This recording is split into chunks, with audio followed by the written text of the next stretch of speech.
Salam, Namaste, Adab, and welcome to today's Indian Diaspora's event. Today we have three very prominent community activists, you can say, academic, writers, advocates, uh, Professor Apoorvanand, who teaches at Delhi University, Yogendra Yadav ji, well-known community activist, civil rights activist, columnist, political scientist, member of Swaraj India, and you know him very well. Prashant Bhushan ji, a very senior advocate of Supreme Court of India, and he has been in the forefront of civil rights activities and all kind of legal activities in India. And today's moderator is Ashish Tripathi, who is a senior journalist at Times of India. He's a columnist. He's a very good friend of mine also, lives in Lucknow.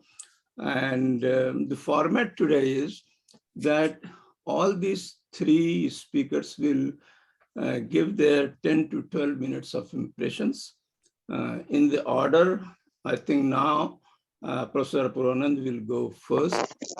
And if Prashant Bhushan ji joins in between, then he will be thereafter.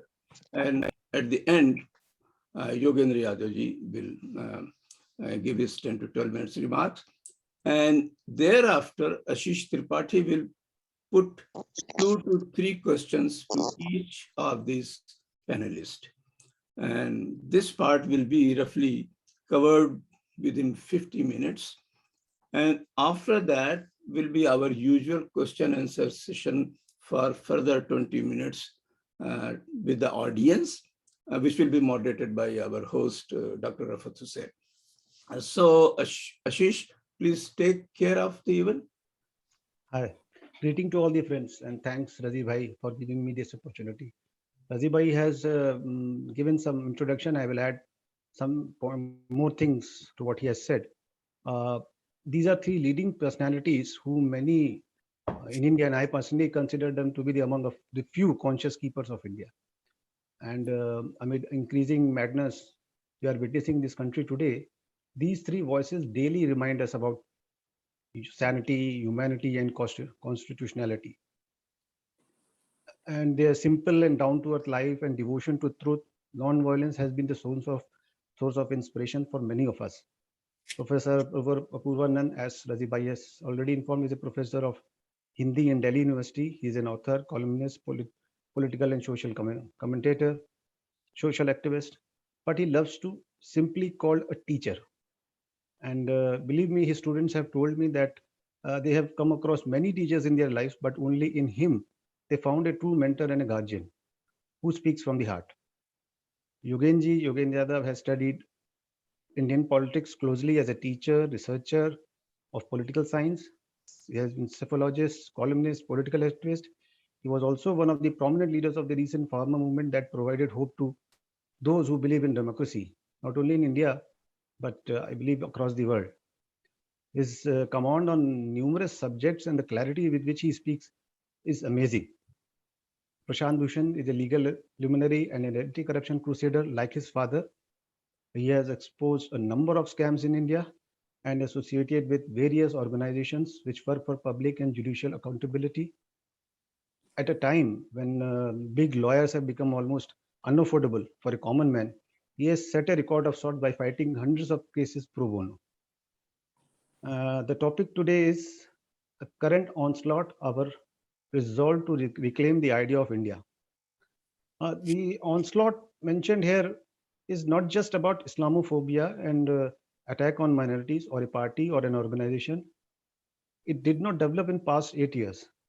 It's an idea that was sown 100 years ago, but started gaining currency in late 70s. And today, this idea has convinced a large section of Hindus that democracy means rule of majority and not rule of law. It is ready to go to any extent to achieve its goal, even bulldoze the constitution. And many would agree with me when I say that India was well on the path of becoming Vishwaguru when it adopted the idea of India given by Tagore, Gandhi, Ambedkar, Nehru, Patel, Maulana Azad, Bhagat Singh, and even Khan Abdul Ghaffar Khan and their contemporaries. So what went wrong? When? Why? Where? And how? There are many such questions. Is the failure of secular political parties alone responsible for the situation we are in now? Or all other institutions and civil society will also have to share the blame? Is there any relation between US-led intervention in Afghanistan and subsequent rise of extremism in the region with the rise of right wing in India?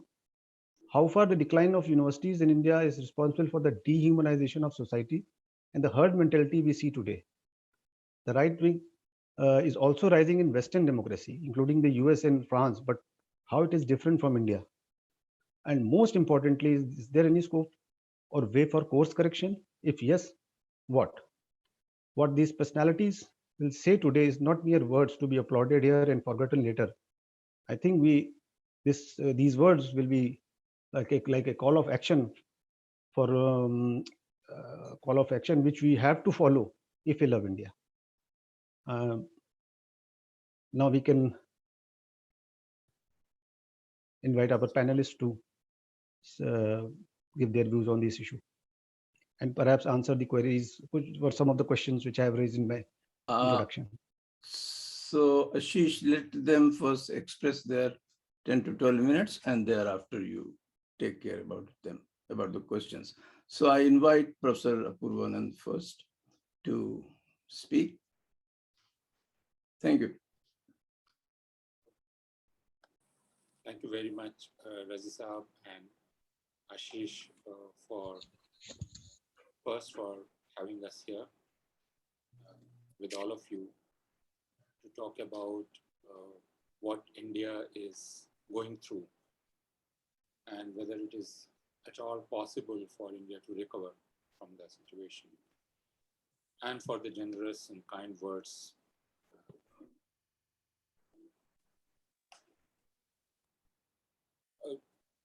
To describe the situation India finds in is easy and very difficult, because as all of us know, that India is now host to or house of, I think, the severest Islamophobic party or organization ruling the country.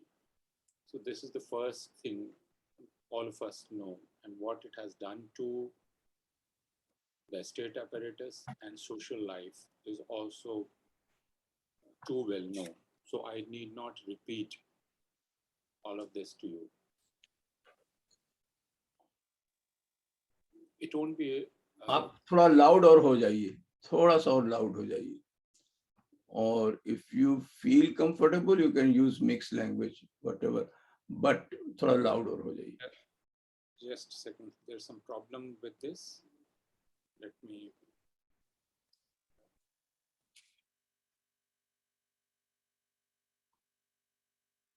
That's okay. जो भी. Let me resolve the sound issue here. Can Prashant ji go first? Let me resolve the sound issue. It's not that bad. चलिए, okay. ठीक है, it's okay.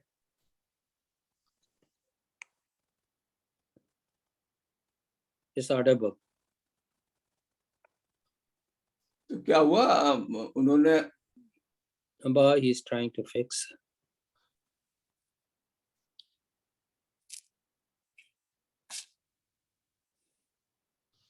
जी. जी हाँ, तो मैं ये कहने की कोशिश कर रहा था कि हिंदुस्तान अभी जिन हालात से गुजर रहा है उनके बारे में अलग से आप सबको कुछ बताने की ज़रूरत नहीं है. शायद उसकी वाक़फ़ियत आपको है. हिंदुस्तान में जो सबसे बड़ा मसला अभी है, हालांकि अभी जब हम बात कर रहे हैं पूरे हिंदुस्तान में उसके कई शहरों में नौजवान सड़कों पर हैं, बदहवास, बेचैन, और वे अपना गुस्सा जाहिर कर रहे हैं. उनसे बात करने को सरकार की तरफ से, राज्य की तरफ से कोई भी नहीं है, और वे अपना गुस्सा इसलिए जाहिर कर रहे हैं कि बरसों से जो बेरोजगारी वे झेल रहे हैं उसके जवाब में सरकार ने अभी एक तरह से एक लॉलीपॉप पेश किया है, और वह अग्निपथ और अग्निवीर के नाम से है, जिसमें फौज में भर्ती के लिए 4 साल की भर्ती का उनको यकीन दिलाया गया है, और इस बात से उनका गुस्सा फूट पड़ा है। और पूरे हिंदुस्तान से तस्वीरें आपके सामने दिख रही होंगी, ट्रेनों को जलाए जाने की, बसों को जलाए जाने की, सरकारी दफ्तरों को जलाए जाने की, यानी जो नौजवानों का गुस्सा है वो फूट पड़ा है। इसके कुछ पहले, यानी पिछले जुमे को और उसके पहले, हिंदुस्तान में मुसलमान सड़कों पर थे। उनका गुस्सा एक दूसरी बात को लेकर था, और वह भी कुछ देर से जाहिर हुआ। वह था जब भारतीय जनता पार्टी के एक नेशनल स्पोक्स पर्सन ने और एक दूसरे लीडर ने, जो कि दिल्ली भारतीय जनता पार्टी के मीडिया सेल के चीफ हैं, उन्होंने मोहम्मद साहब, हजरत मोहम्मद को एक तरह से उनको अपमानित करते हुए बयान दिए, और वो बयान उन्होंने जारी रखे। इसके बाद आपने खामोशी देखी होगी, और फिर जब खाड़ी के मुल्कों की तरफ से एक के बाद एक एतराज़ आने लगा, तब जाकर हिंदुस्तान में मुसलमानों की तरफ से भी गुस्से का मुजाहरा हुआ। इसकी सज़ा उनको बहुत सख्त मिली। रांची में, कानपुर में और दूसरी तमाम जगहों पर गोलियां चली, बुरी तरह से हमला किया गया जो मुजाहरा कर रहे थे उन पर, और जो इस आंदोलन में शामिल थे या नहीं थे, इलाहाबाद में हमने देखा जावेद मोहम्मद साहब का घर गिरा दिया गया। उसके पहले सहारनपुर में मुसलमानों के घर बुलडोज किए गए। उसके भी पहले आपने देखा होगा 2 महीना पहले, 3 महीना पहले दुर्गा पूजा और उसके बाद उसके साथ रामनवमी और दूसरे त्योहारों पर जब कुछ गिरोहों ने कोशिश की मुसलमानों के मोहल्लों से मुसलमानों को गाली देते हुए और मस्जिदों पर चढ़ाई की कोशिश करते हुए, जब उन्होंने जुलूस निकालने की कोशिश की और मुसलमानों ने उनको रोकने की कोशिश की, जो भी उनके हाथ लग सका उससे, उसकी भी सख्त सज़ा मुसलमानों को दी गई। मध्य प्रदेश में खरगोन, सेंधवा जैसी जगहों पर उनके घर गिराए गए, बुलडोज किए गए। गुजरात में उनके घर गिराए गए, बुलडोज किए गए। और राजस्थान में, जहाँ की भारतीय जनता पार्टी की सरकार नहीं है, करौली में भी उनके साथ काफ़ी ज़्यादती हुई। करौली में बल्कि जो FIR पुलिस ने की, हालांकि वहाँ कांग्रेस की सरकार है, उस FIR में जो जुलूस, एक वायलेंट जुलूस मुसलमानों के मोहल्ले में गया था, उसमें उस जुलूस को भी the procession was treated as a peace procession. The police lodged an FIR in which the procession, which was very abusive towards Muslims, was treated as if it was a peace march. And that is what the senior police officers told me. Now, once you have filed an FIR, it's very difficult even for the senior officials to change it. So that is the mindset of, I would say, state apparatus, be it administrators or police officers. We saw it in Delhi, in Jahangirpuri, where despite the very clear orders from the Supreme Court, the officers refused to halt the bulldozers, which means that it was not merely a political order which they were implementing. The officers themselves wanted to do it. Now it changes the scene, because when the administration and police, rather than becoming a willing accomplice, become an active implementer. So that is where we are, where the whole state apparatus has now merged itself with the ideology of the Bharatiya Janata Party. And it has started seeping into, and dangerously, even armed forces. So what we have now is an Indian state apparatus, which is too willing to work according to the ideology of the Rashtriya Swayamsevak Sangh. We have seen the statements, and I need not repeat the statements of many of the senior officials of the armed forces which border on Islamophobia. We have seen what they have done in Kashmir, and they have relished doing that, brutalizing the people of Kashmir. And now the district magistrate and police officers relish in brutalizing the Muslims of India. For example, you must have read about the tweet of a district magistrate who announced through his tweet that he got the house of a Muslim man demolished who had married a Hindu woman. Now that was a perfectly legal marriage. They were given protection by the High Court. Even then, the district magistrate got the house of the father of the man demolished. Totally illegal. Not only he did that, he announced it proudly that this is what I have did. So we have reached a very dangerous stage where the police administration are acting as political agencies, ideological agencies. This is where the Muslims of India are. And if you sit in a gathering, in a Muslim gathering, the questions that you face are as following. Can you please train us how to file FIRs? Can you please tell us if they arrest our boys, how do we secure bail? And can you please give us a list of lawyers or advocates in our town, for example, in Indore or Sendwa or Khargone? Muslims have to prepare themselves to be called by police in time, and that's why they want lawyers on call. That is where we have reached. It's not doctors on call, lawyers on call. In Indore, I heard the stories of Muslims, and they told us that teenagers were arrested and put in a jail which had no water. And the Muslims had to arrange water tanker for their children who were put in jail, and they were not even allowed to change their clothes. So this is a brutal state machinery, which is actively pursuing a policy and action against Muslims. This is something Muslims had not imagined that they will have to face, and that they will have to devise ways to deal with it. For example, how to find lawyers, how to find sureties. Even if you have secured bail, can you find sureties? It's very difficult. Even lawyers are detained. If they go and plead for Muslims, even they are detained by police. So that is where we are. I think this fact must not be lost sight of when we discuss India, and when we say that this is not the only problem India is facing. Unemployment is also one of the problems, and youth are out on the street.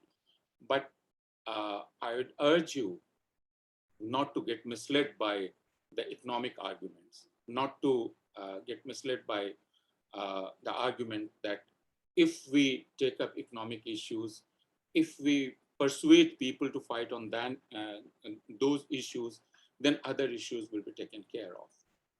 That I think is too optimistic an idea, and it's not worth pursuing. Second thing, which all of us again know, and I'm merely repeating it, is that political class has decided not to utter the word Muslim. I don't know how many times we have discussed it in meetings like this, but the word Muslim is not uttered by political parties anymore. Political parties which call themselves secular, the word secular in itself has not been uttered for last several years. And Narendra Modi, in fact, had boasted in 2019 that what he had ensured in the general elections of 2019 was that no political party could gather the courage of uttering the word secularism. So this is where we are. How to deal with it? It's very difficult to spell out the steps and ways. But where do I get my hope from? I get my hope from the struggling Muslims. I get my hope from the young Muslim journalists who are constantly tracking hate speeches, hate events, which these organizations, which are part of the large Hindutva network, keep organizing all the time across India. So these Muslim journalists, with their perseverance and grit and determination, they are recording all these events. They are tracking, and it does have an adverse impact on their health, on their mental health, on their physical health. Even then, they keep on doing this. And my hope arises from the fact that we have young Muslims who are constantly on the ground, despite all the threat. It's very, very dangerous to be in Uttar Pradesh. Being a Muslim, you can be arrested anytime, even if you are doing a civil rights work. Even in that situation, young Muslim activists go to ground, extend their hand to the persecuted, arrange legal help. There are young lawyers. There's an organization called Smile to Smile, and the job of Smile to Smile is, and I won't like any organization like this to exist, but such is the tragedy of India, that Smile to Smile, what Smile to Smile does, it raises money for those families whose members have been killed or attacked in mob lynching, or who have lost their houses and properties by state action. Whose houses have been bulldozed. So Smile to Smile raises money from within the community and tries to rehabilitate those who have been affected by the violence. So my hope lies there. My hope lies in a smiling Omar Khalid, in a smiling Gulfisha, in a smiling Khalid Saifi, who despite all injustices, believe in the principle of a constitutional fight, a non-violent fight, and the believe in the goodness of the potential of goodness in Hindus. They don't say that this is a fight only Muslims will fight alone. They seek solidarity. They keep telling non-Muslims that this is a joint struggle. This is a collective battle. All of us need to be in the thick of things in this battle. So my hope lies there. And therefore, when many of us get very depressed and see this Islamophobia spreading its tentacles everywhere in our families, in our friends, everywhere, and we see and sometimes we feel defeated and we say nothing can be done.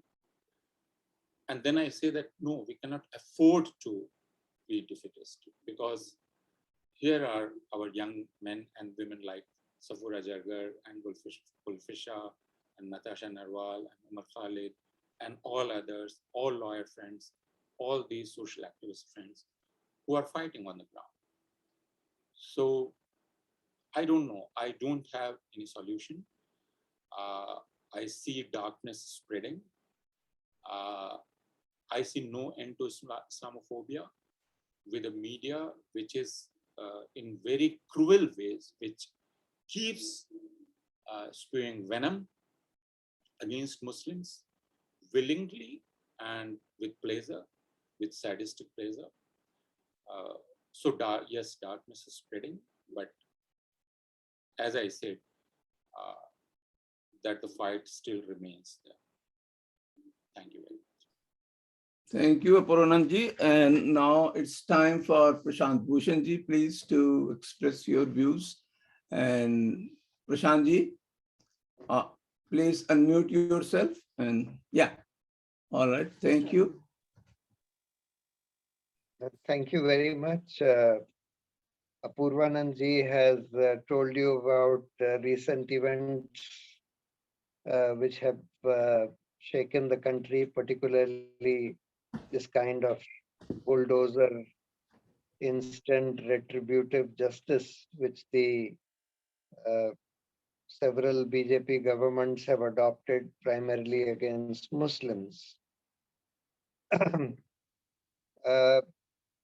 But I want to sort of take one step back and look at the larger problems facing us. Of course, Islamophobia and the attack on Muslims is perhaps the single biggest challenge that we face. But what this regime is and what this regime is doing is not merely Islamophobia. It is also, it's not merely anti-Muslim, it is also anti-Dalit. It is not merely anti-Dalit, it is anti-civilized, cultured behavior, because we are not merely seeing an assault on Muslims and Dalits, we are seeing an assault on civilized, cultured behavior itself. We are seeing a culture of lumpenism, a culture of vulgar abuse, a culture of threats, a culture of vigilante justice being promoted, a culture which is completely inimical and completely opposed to any kind of constitutionalism or any kind of rule of law. We are also seeing an assault on truth itself.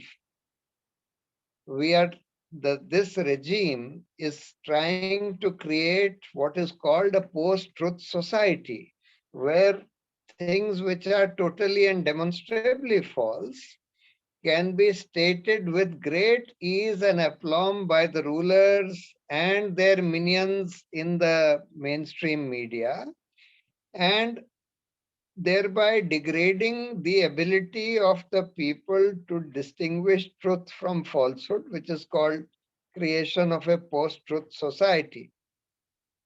We are also seeing an assault on scientific temper, because there is a promotion of all kinds of obscurantism. Mr. Modi, for example, went to inaugurate the Reliance Hospital in Mumbai, and he said that in ancient India, we had made great progress in medical science. We had done plastic surgery because Lord Ganesha's trunk was stitched by plastic surgery. That Kern was a test tube baby. People say that if you say, the ministers of this government say that you can beat coronavirus by just saying, chanting, go Corona, go, or by banging thalis, etc. So there is a wholesale assault on scientific temper. There is an assault on critical thinking itself. Universities are now gradually being converted into glorified polytechnics, where tanks are being brought into universities, fighter aircrafts are being installed in universities. The vice chancellors say that this is to instill a sense of nationalism. All debates, discussions are gradually being prohibited in some of our top universities. Dissent is under attack. It's not merely an attack on Muslims. Anybody who says anything against the rulers and the BJP and the ministers, and in particular the chief ministers and the prime minister, runs the risk of facing charges of sedition, or sometimes being accused even under the Unlawful Activities Prevention Act, where getting bail is almost impossible.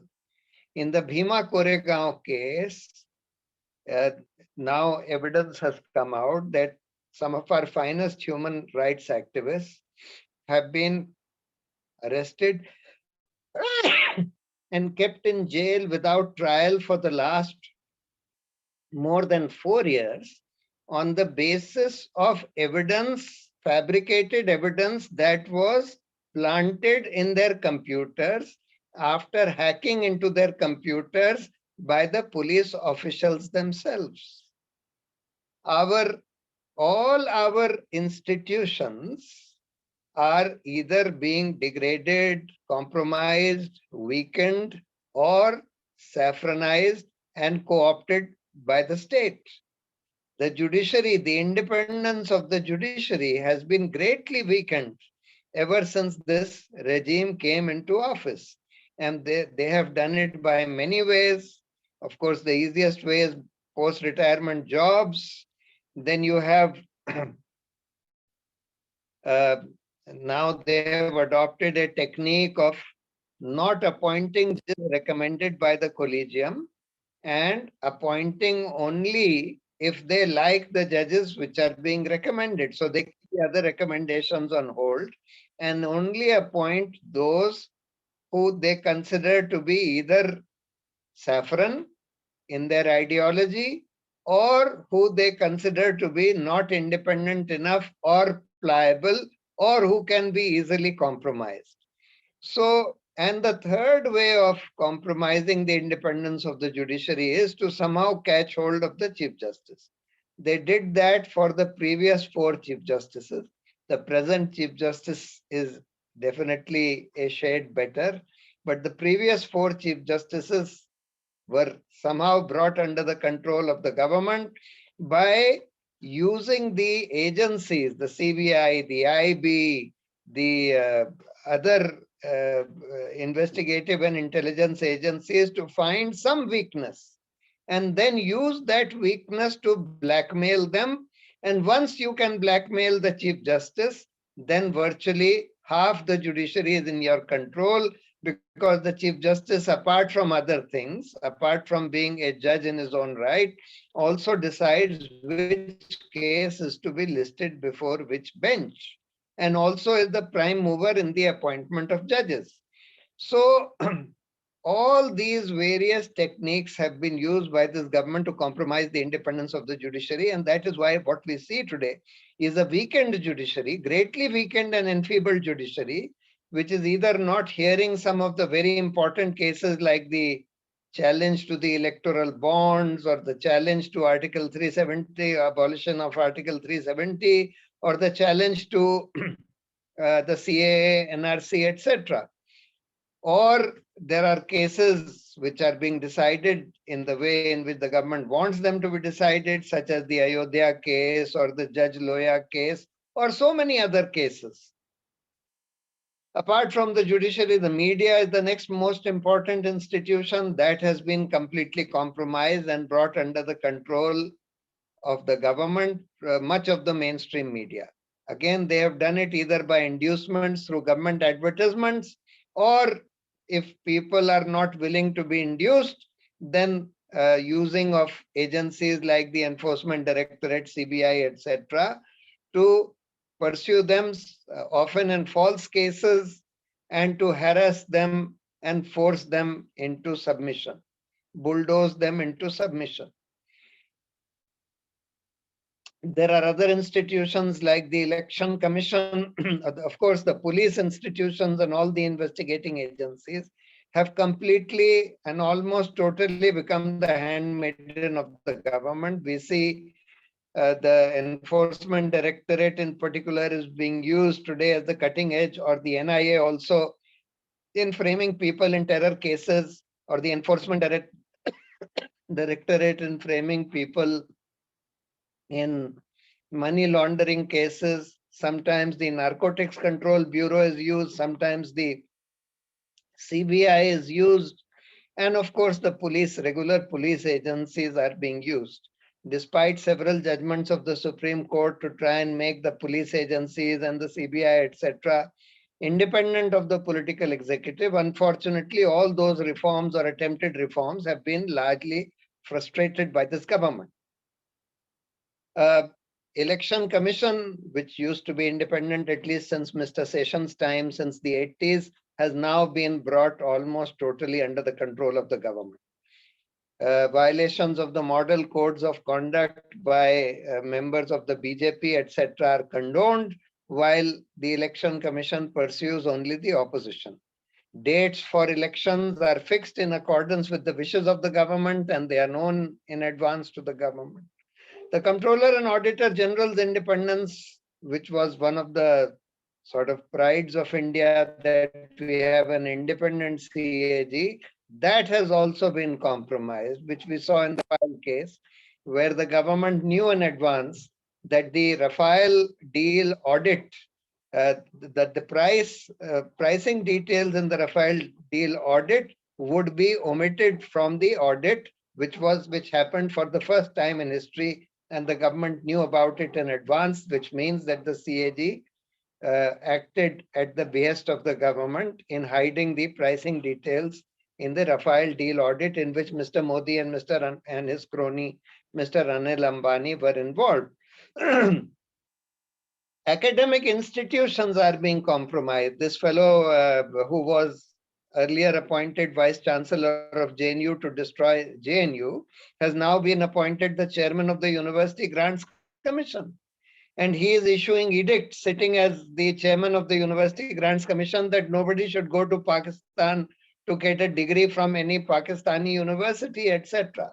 The NCERT is now whole-scale rewriting history in the school textbooks. Large number of chapters and history has been erased, including the history of the emergency and so many things, the Narmada Bachao Andolan, etc., have been erased from the textbooks which are going to be used in schools.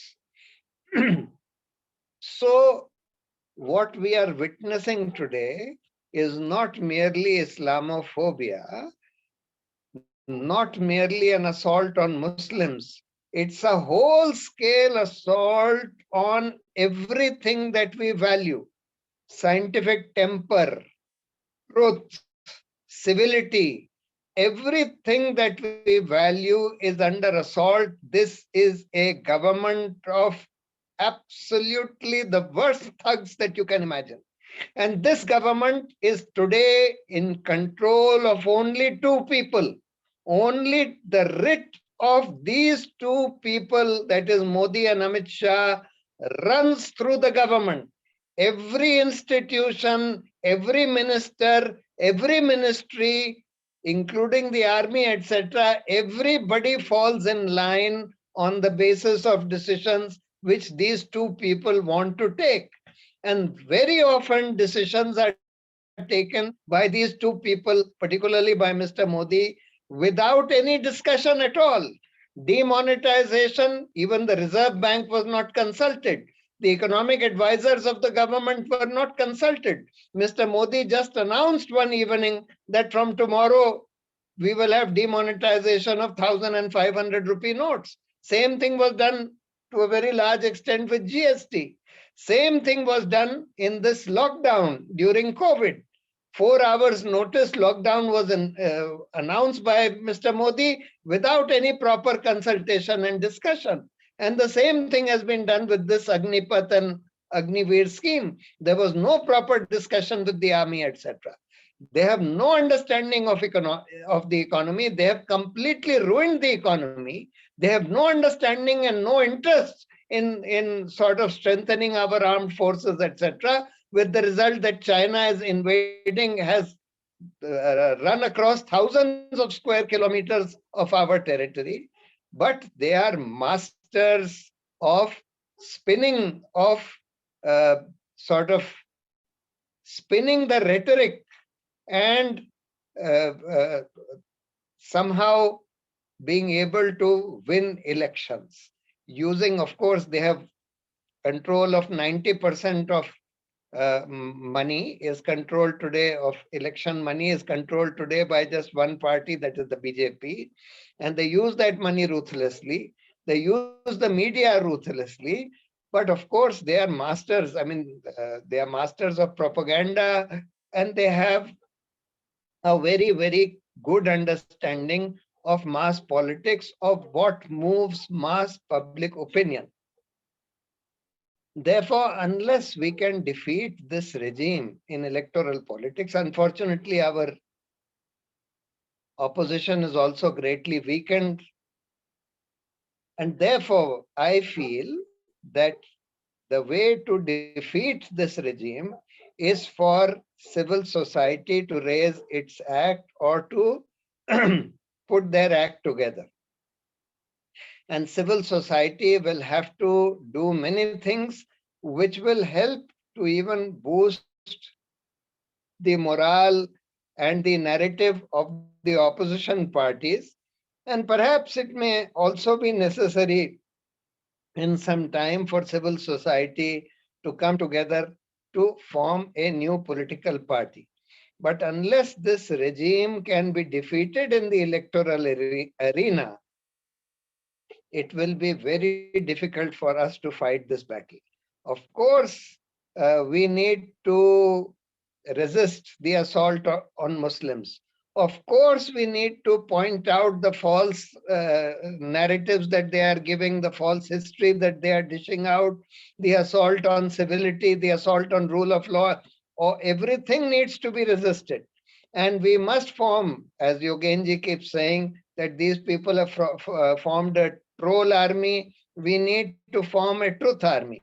Because fortunately, one of the things, positive things that has happened is that with social media, it is possible for even ordinary people not having too much monetary resources, if we have enough volunteers, to form armies of people who will make creative videos, who will write creatively in a manner which can be easily understood and communicated to the people, and we can communicate the truth to vast masses of people by using the internet and the social media.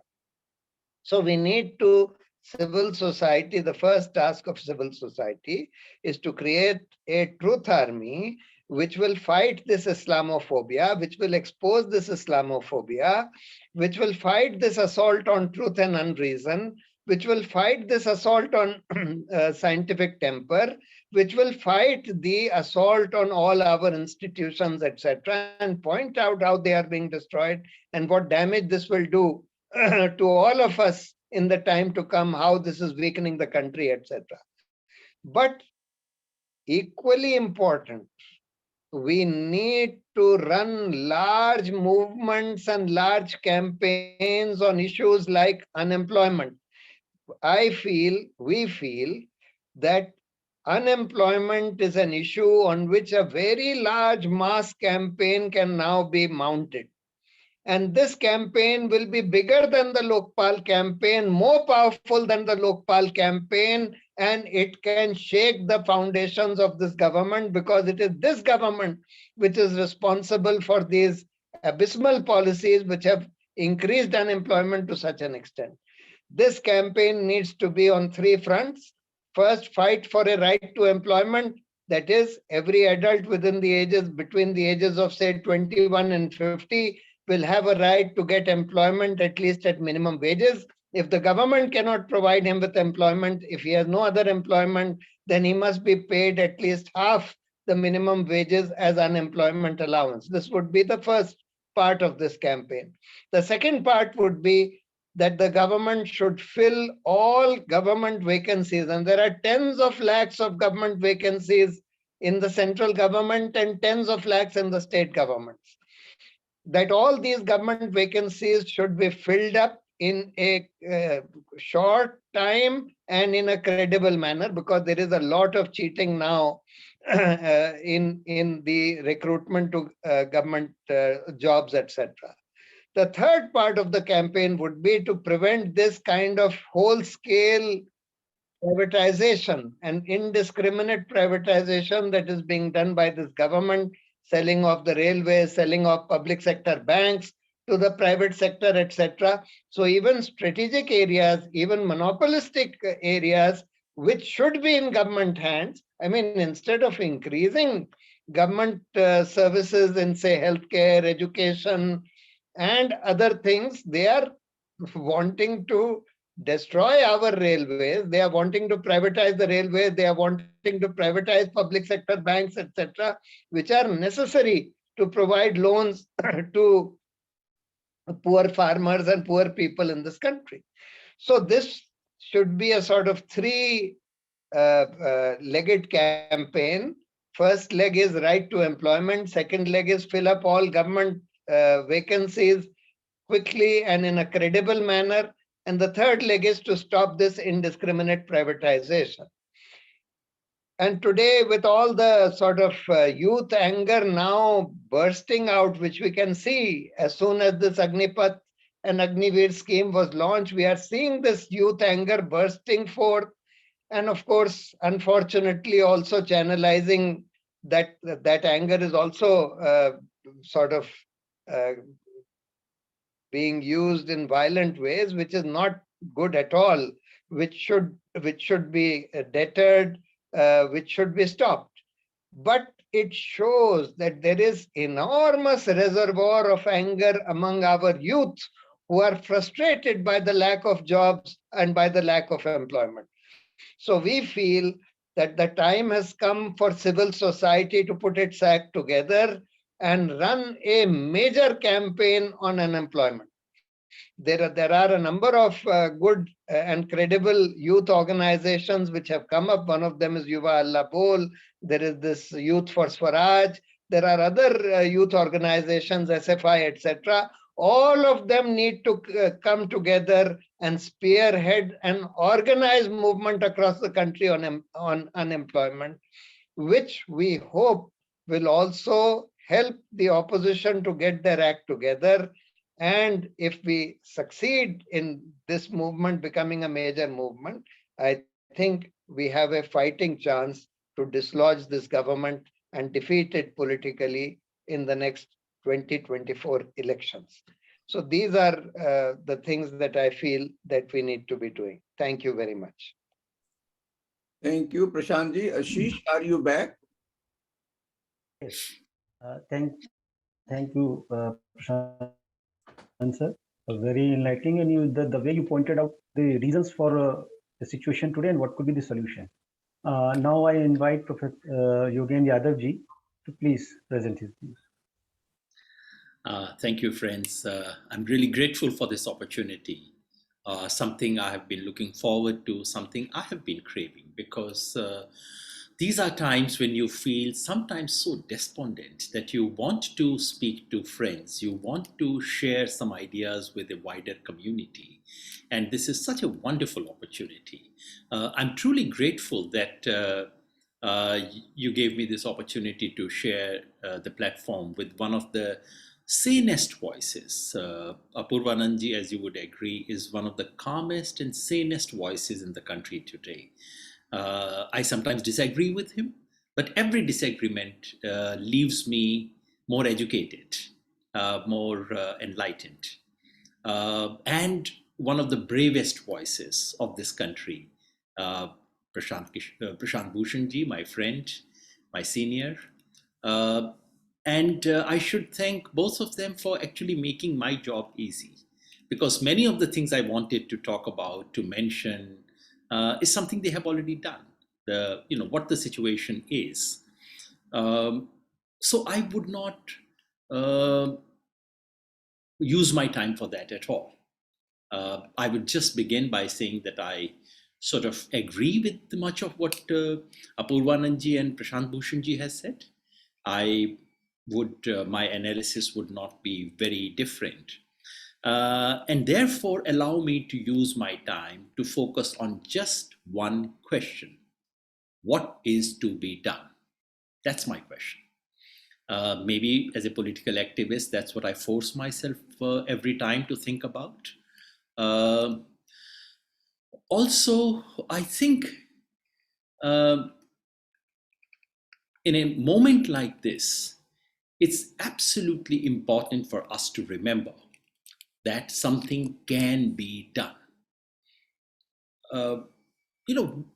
In moments of crisis of this kind, I mean, these situations are truly despondent. And I shared much of what Professor Apoorvanand said.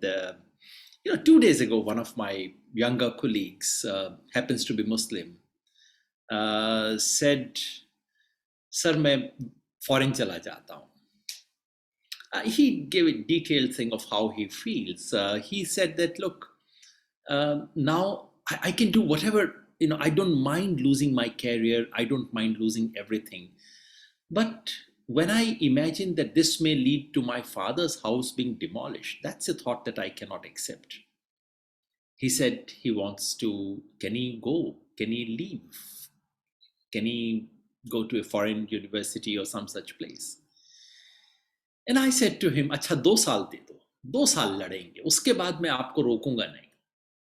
2 साल तो लड़ेंगे यार, जम के लड़ेंगे, ऐसे नहीं छोड़ेंगे. So that's the bit of me that I want to share with you. Because in a moment like this, in a crisis like this, in a dark moment like this, one of the first casualty is political judgment. We lose our sense of judgment. This is exactly what Mr. Modi wants us to do. What does he want? If Mr. Modi and Mr. Shah were to write a script for you and me, the script would be the following. They want us to be reactive. They want us to say every day that these people are against Muslims because it serves their job. Doesn't mean that we should not say that they are.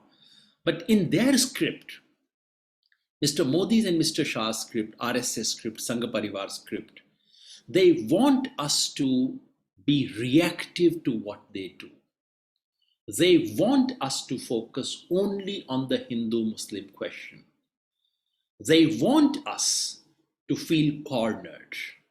They want us to feel that it is a problem only of the Indian Muslims and only Indian Muslims will fight it with some of their loony leftist friends. I mean, in their mind, these are the images and words they would use. They want us to feel that there is that we are alone.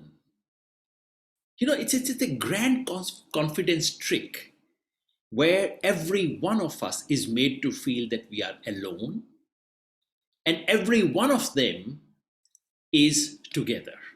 It's a confidence trick. It's not truth. So therefore, allow me to focus only on 3 dimensions of what is to be done. 3 battles that we need to fight simultaneously. One is the battle of ideas. Second is the battle on the street, that of movement. The first one is that of communication. And the third one is the electoral battle, the battle of votes. Battle of ideas, battle on the street, battle of votes. I'll say something about each of these, but more about the first, because that's a battle you and I can start fighting after half an hour today. Other battles, we have something to contribute, and I'll say something about that as well. Battle of ideas. Please remember, this regime survives on communication. I know they have money, I know they have machine, I know they have muscle power, I know they are one of the worst users of state power. They have all that. But in the last instance, it survives, its hegemonic control is based on communication. And the communication is very smart. It is not merely hatred. There is a hatred, but they know how to serve hatred, how to mix it with other things. If you listen to Mr. Modi carefully, every one of his hate-filled speeches does not foreground hate. It is about nation, how country is being taken forward, how you and I are a part of that, how you have been lifted, how that woman from Jharkhand called me the other day. So it is to create a grand illusion of a country that is moving forward thanks to him. Mr. Modi's message has, at least the outer cover of it, is positivity, optimism. Things are going ahead. Nation is moving forward. And the outer cover, the first appearance of our communication, our means secular, liberal, call it by any name, I'm not interested in labels right now. Our communication is negative, is anti-Modi, is knee-jerk reaction, it is reactive, it is defensive, it is negative. So first lesson for us. we have to start communication that actually learns lessons from Mr. Modi. What? Our communication should be positive, proactive. It should be about wider inclusiveness. It should be about how to how to include wider concerns. Most of us live under the illusion that Mr. Modi speaks lies, and therefore, if we give facts, people would be convinced. Yes, fact checking is important. Yes, Mr. Modi lies through his teeth every day. But fact checking alone is not sufficient. You must have tried it.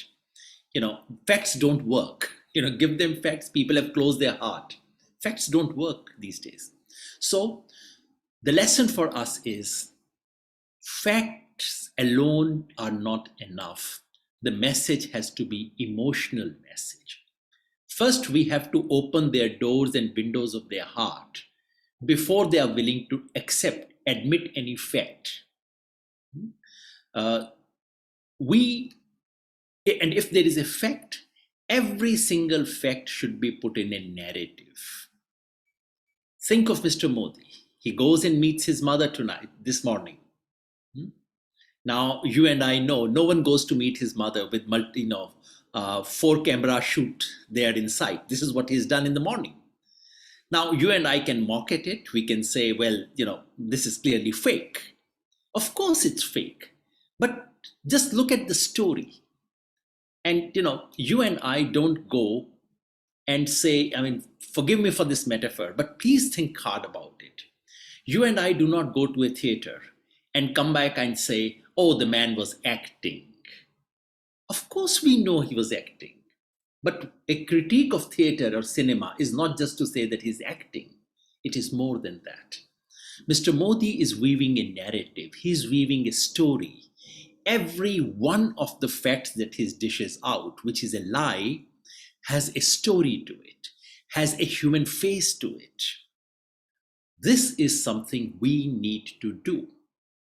So, and I'm glad Prashantji has mentioned that. And I really would like to urge all of you to join that.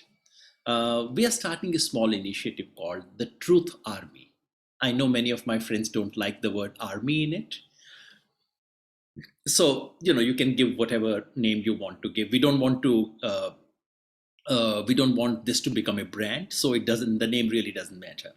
The basic idea is that just as the BJP IT cell every morning has some communication, which they send to thousands of followers, paid and unpaid, who then spread it throughout the country. Similarly, we should have a small team, creative team, which comes out with smart messages, positive, proactive, emotional, and with satire. Remember, authoritarian regimes do not fear facts. They fear comedians. They fear satirists, because comedy, humor, and satire bypasses our usual apparatus, cognitive apparatus. So we need to create it. So what we need is a team which creates such messages. But more than that, what we need is a huge army of volunteers which would pick it up, which would disseminate it through the country.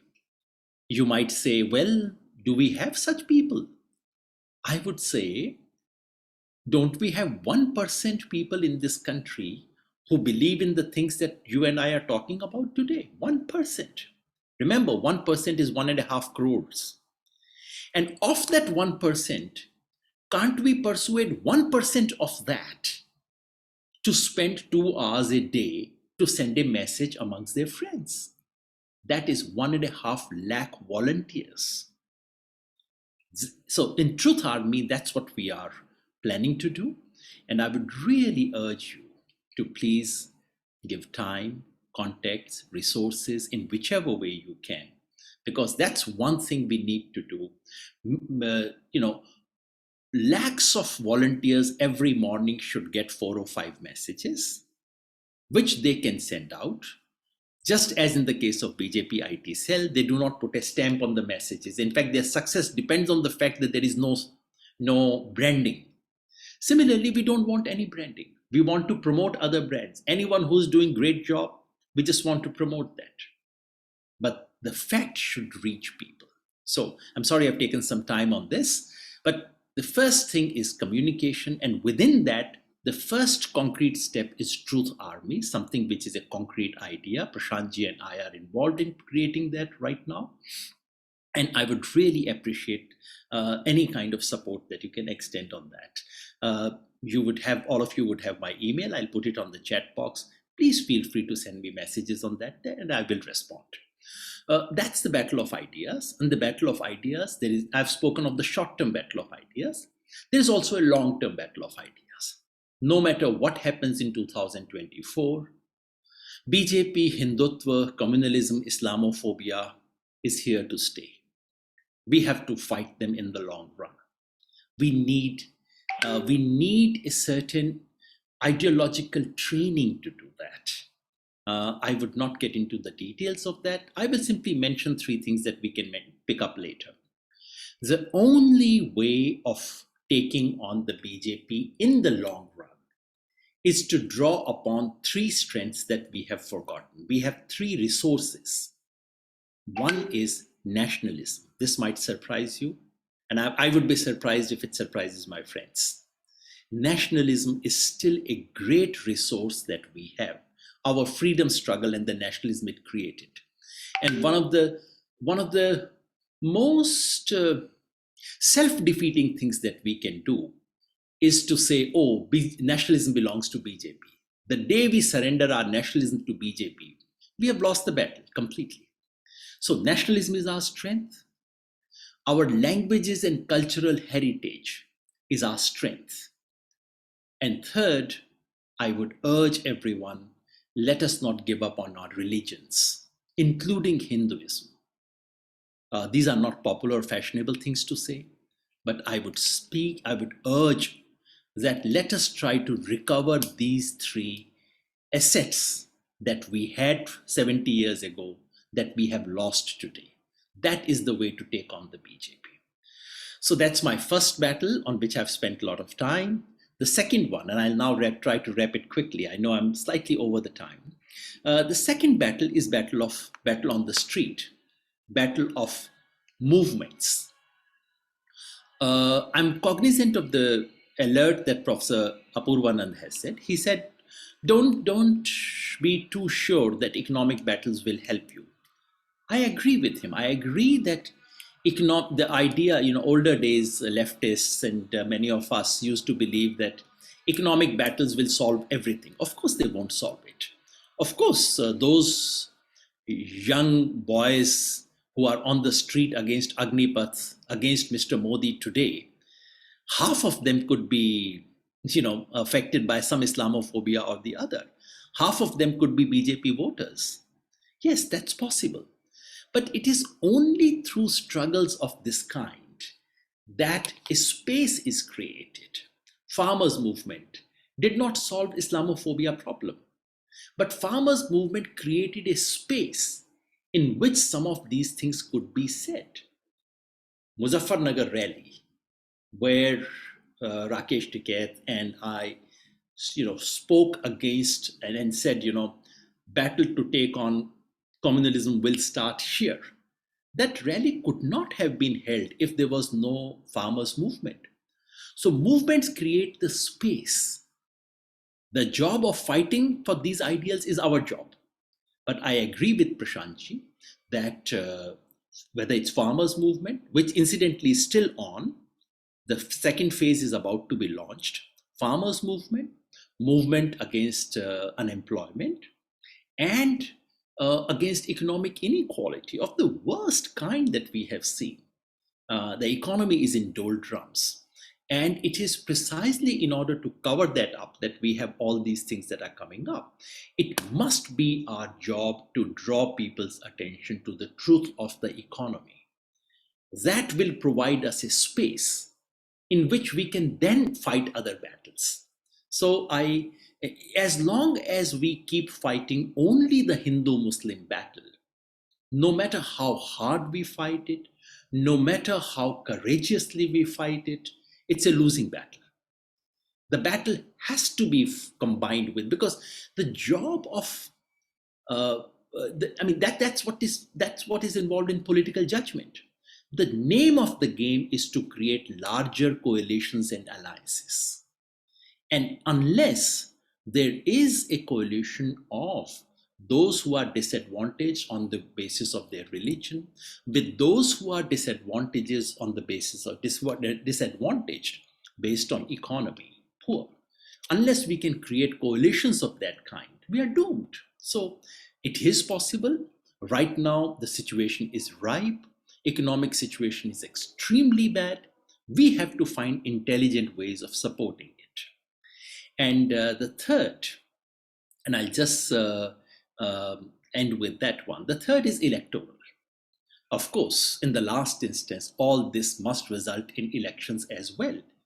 You do a farmers movement and you lose UP elections and everyone says, farmers movement was nothing. Yes.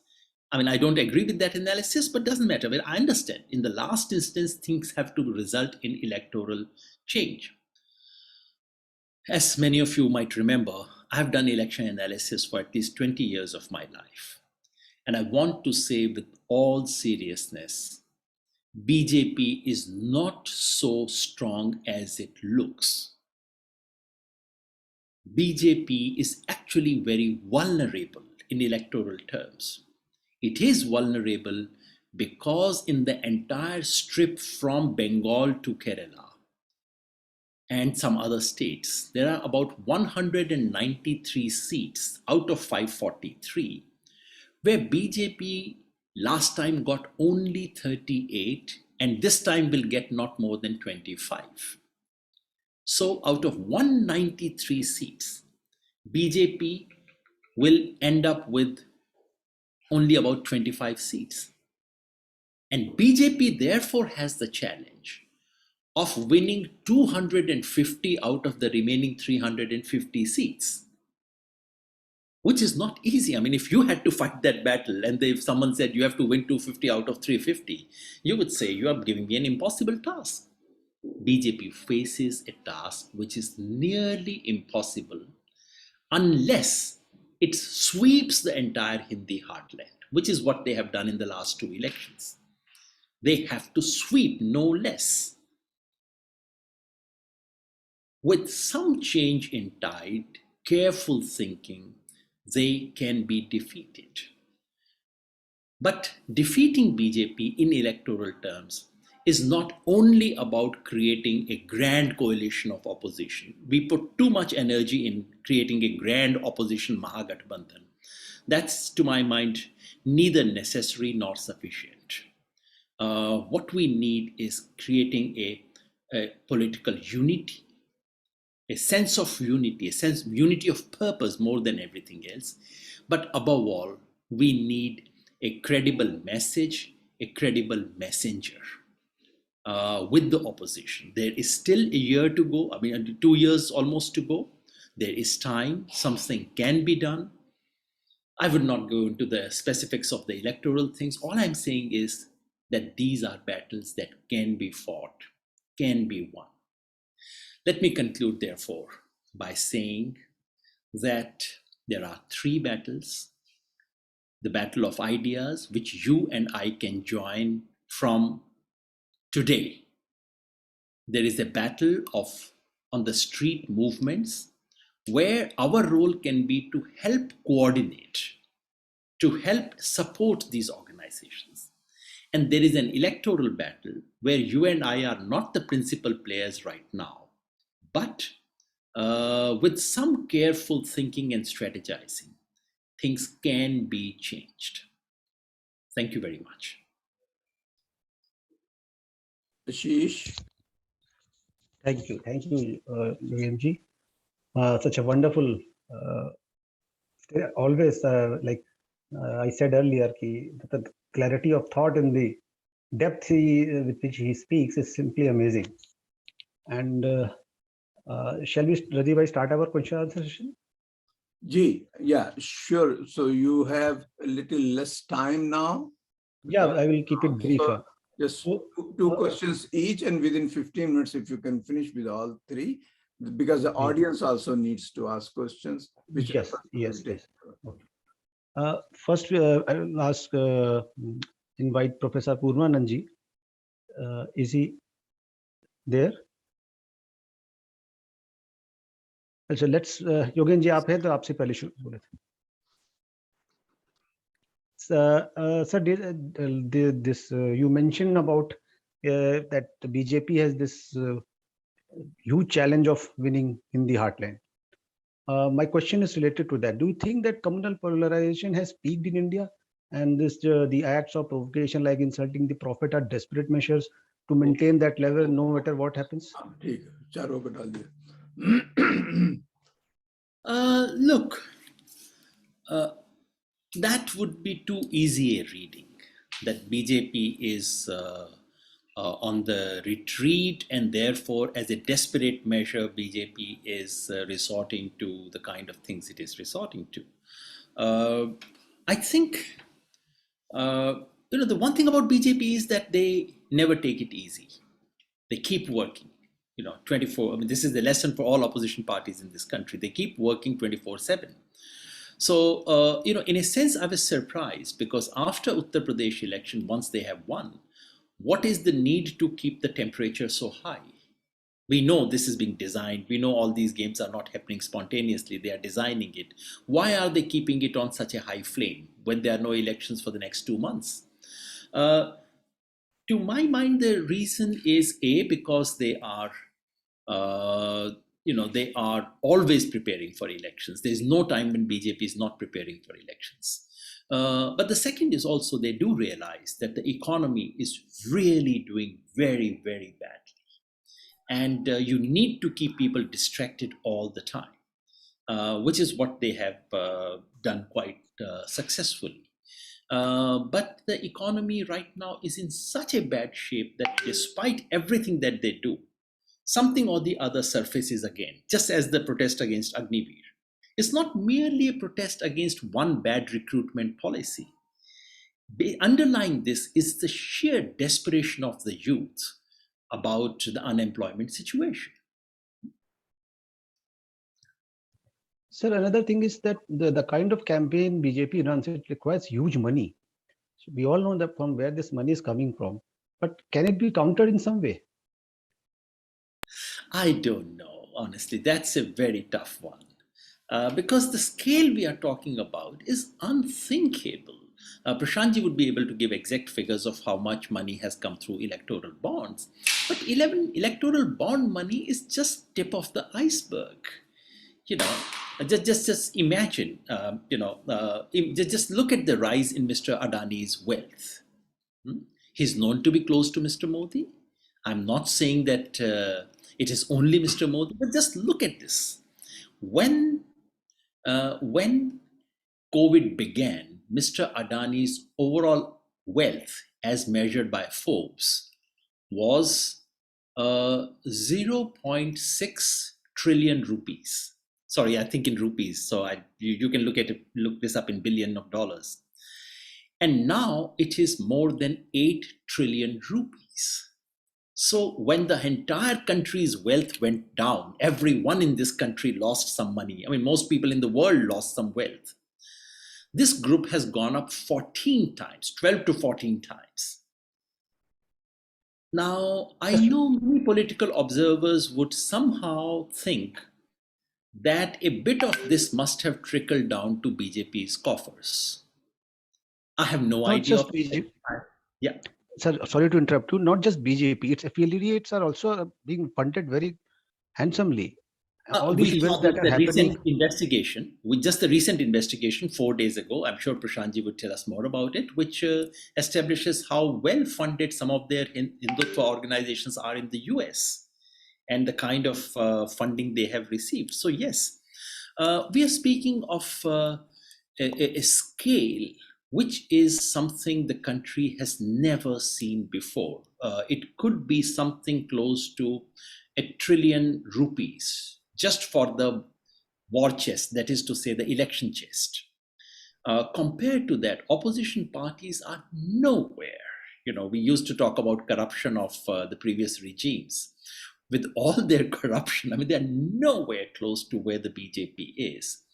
And the only hope I have is that in the last instance, money alone does not win you elections, in the last instance.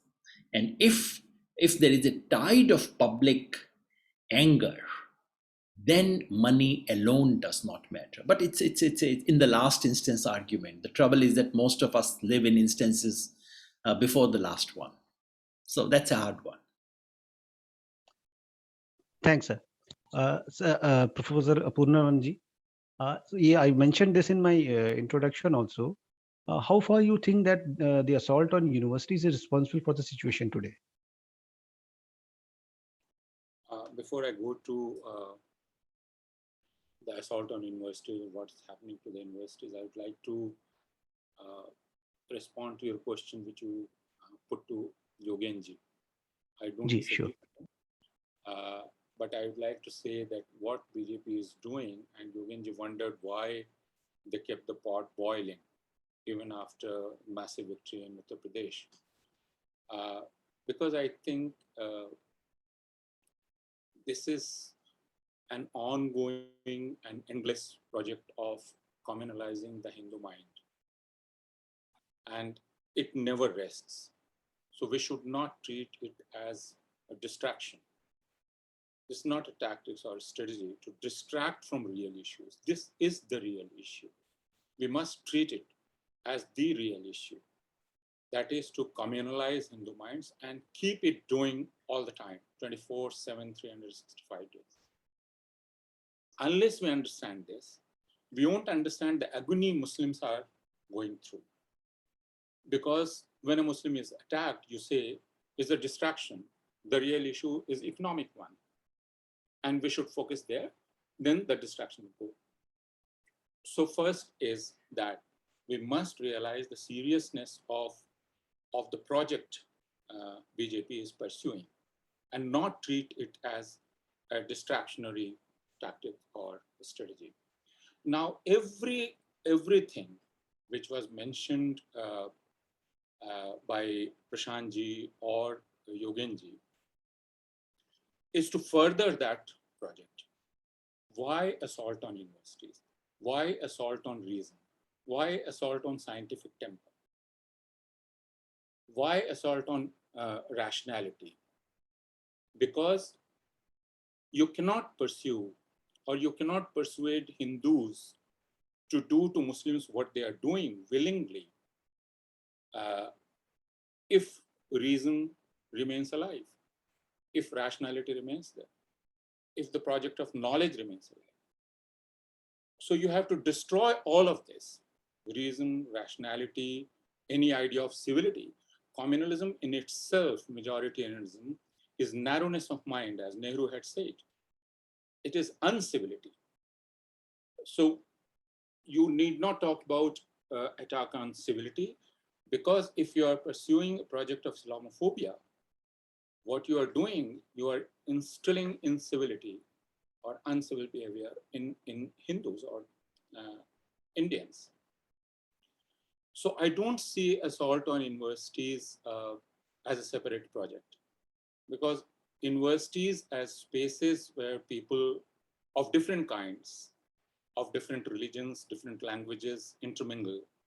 So this is a space which gives you freedom, which allows you to have your own thought and allows you space to express it.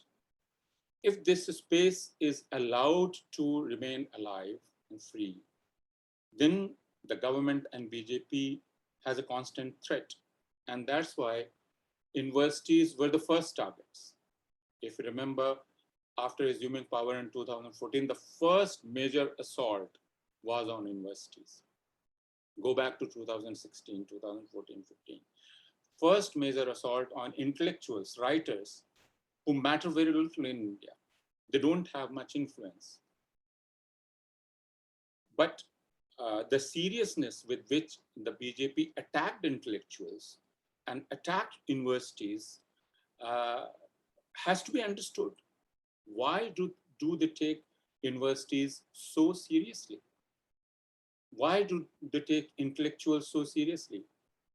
You remember the statements of union ministers in 2015 condemning intellectuals and artists who were returning their awards after the killing of a clerk as award wapsi gang. This was a very disproportionate attack. We never think that artists in India, especially North India, enjoy a reputation or even an audience. In southern India, yes. In Maharashtra, yes. But in Uttar Pradesh and Bihar, no. Then why this attack?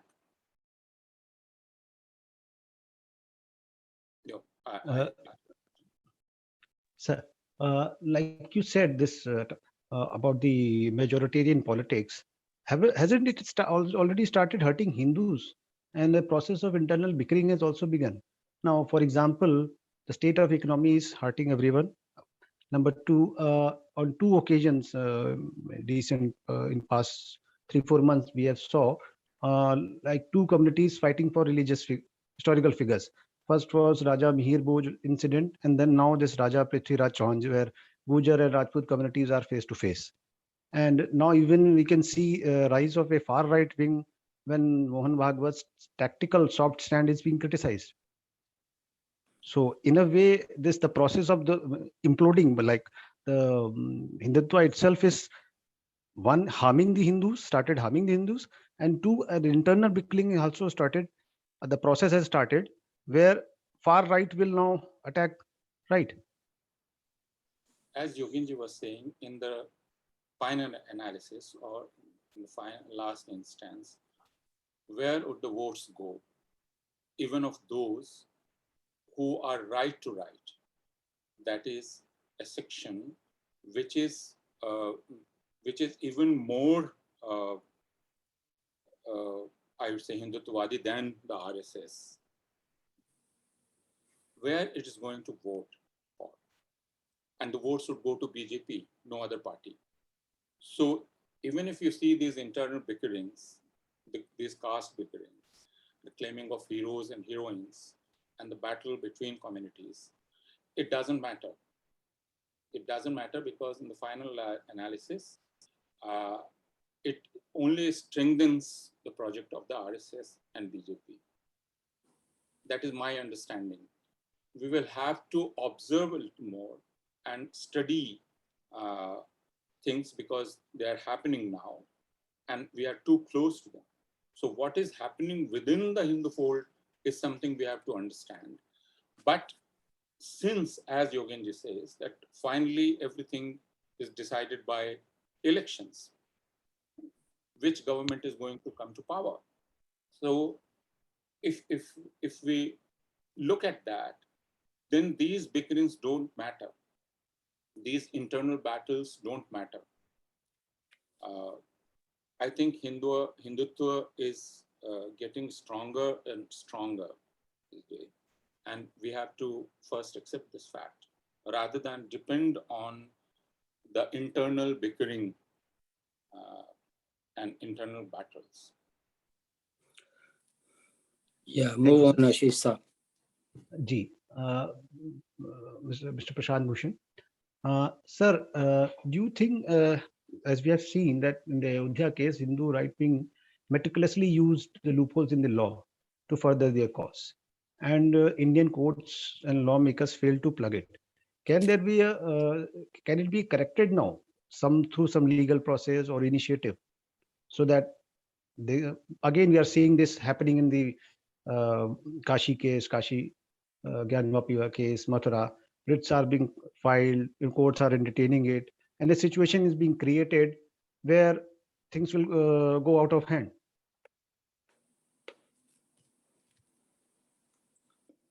Unmute yourself, Prashantji. Unmute yourself. There is already a law which was made in 1991, places of Religious Worship Act, which effectively prevents any such dispute being raised about any religious place, mosque or temple or any other religious place. If you are claiming, well, before 100 years ago, 200 or 300 or 400 years ago, this was a Muslim place and it was converted into a temple, etc. That kind of issue cannot be raised in the light of this law.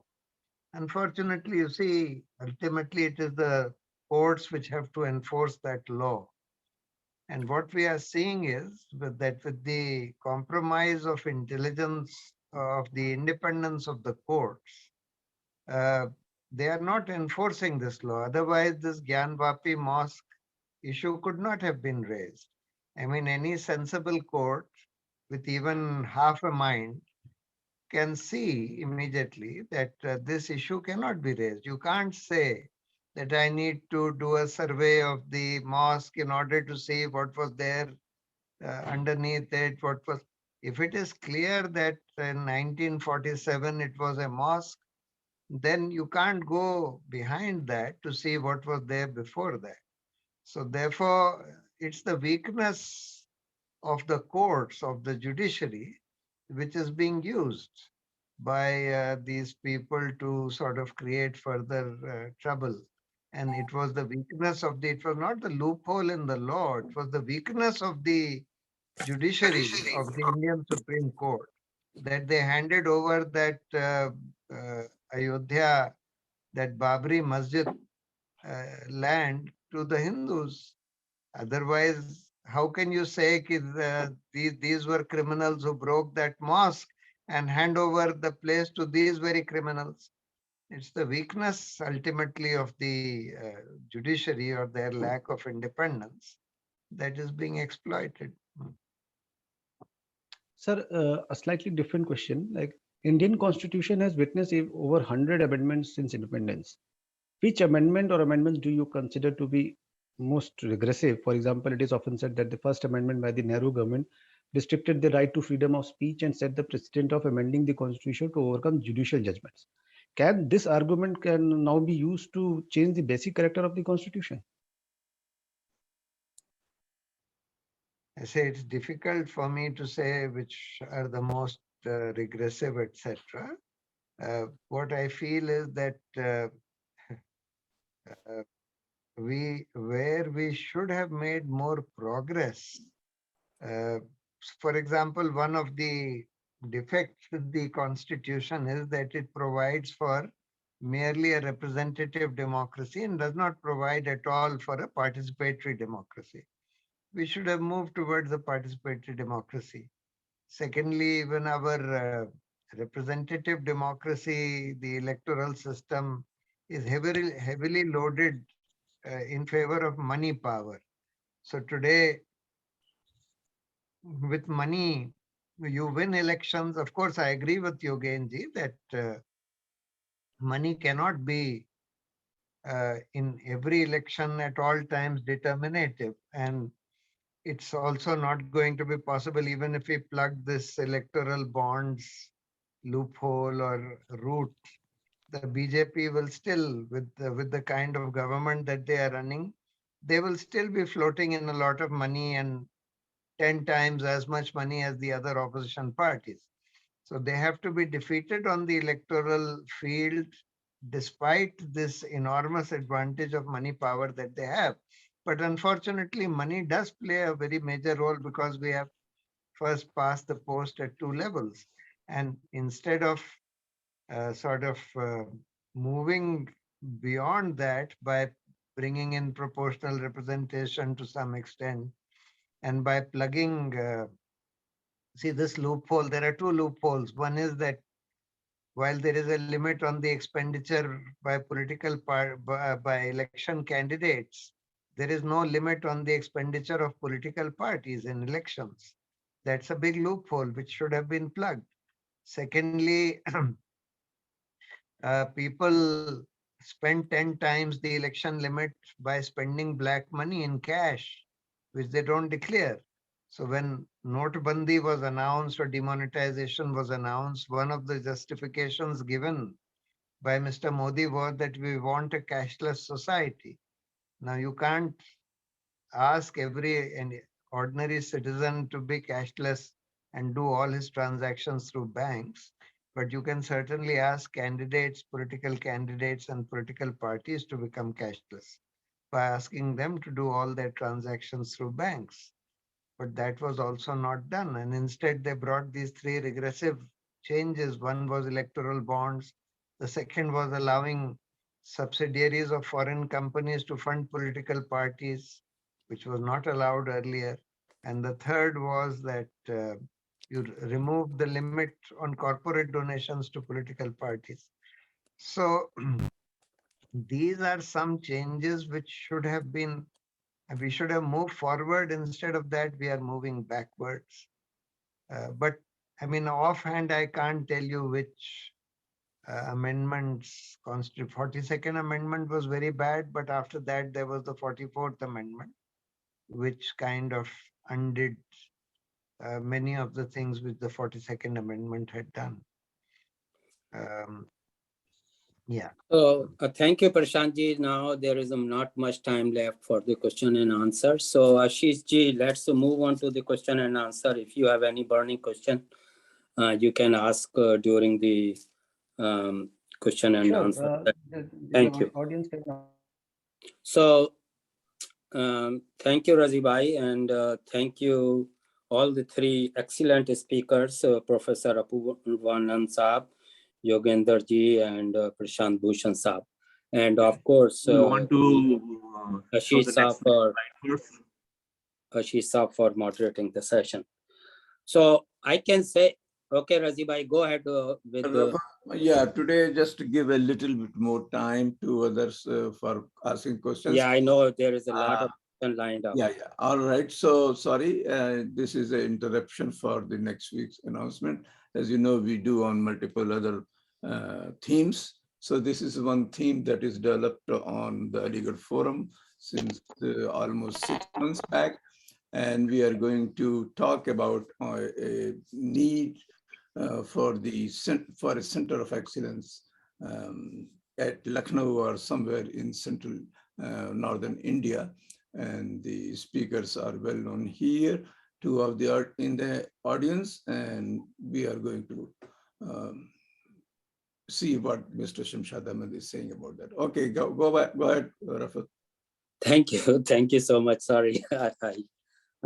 So I can say without reservation, this was one of the most insightful analysis of the Indian politics and the solutions proposed. So the session is open for the question and answer.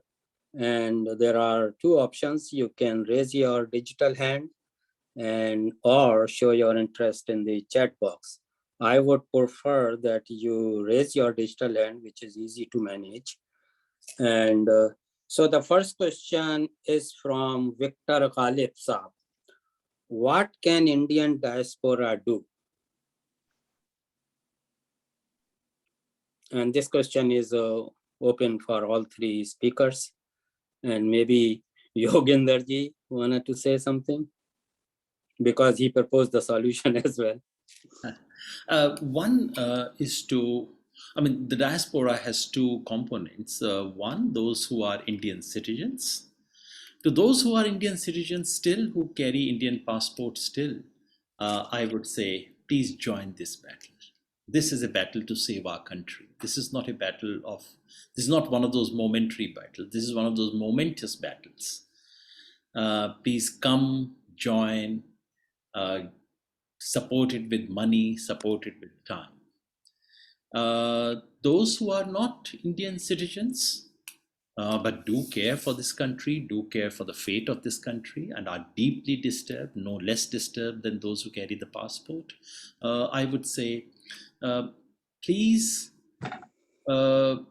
support us with your contacts, with your time. So much of hatred is being generated in North America and being exported back to India. You can fight that there.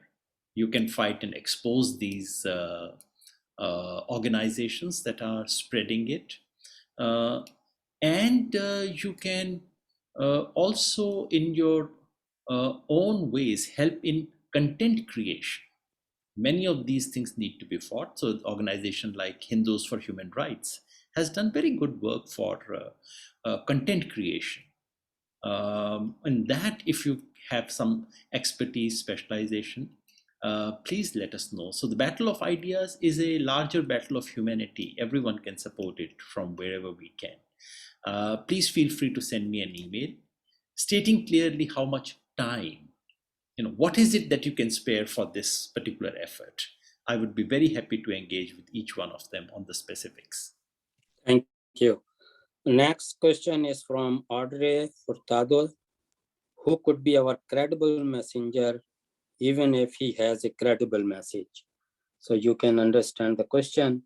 Even though you have a credible message, who could be our messenger? I saw in the chat probably that was addressed to me, so I'll just take it because I said credible message, messenger. In history, situations don't wait for a big name to come. Yes, we don't have Gandhi today. I think someone's audio is on. Yes, we don't have a Gandhi. We don't have a Jayaprakash Narayan.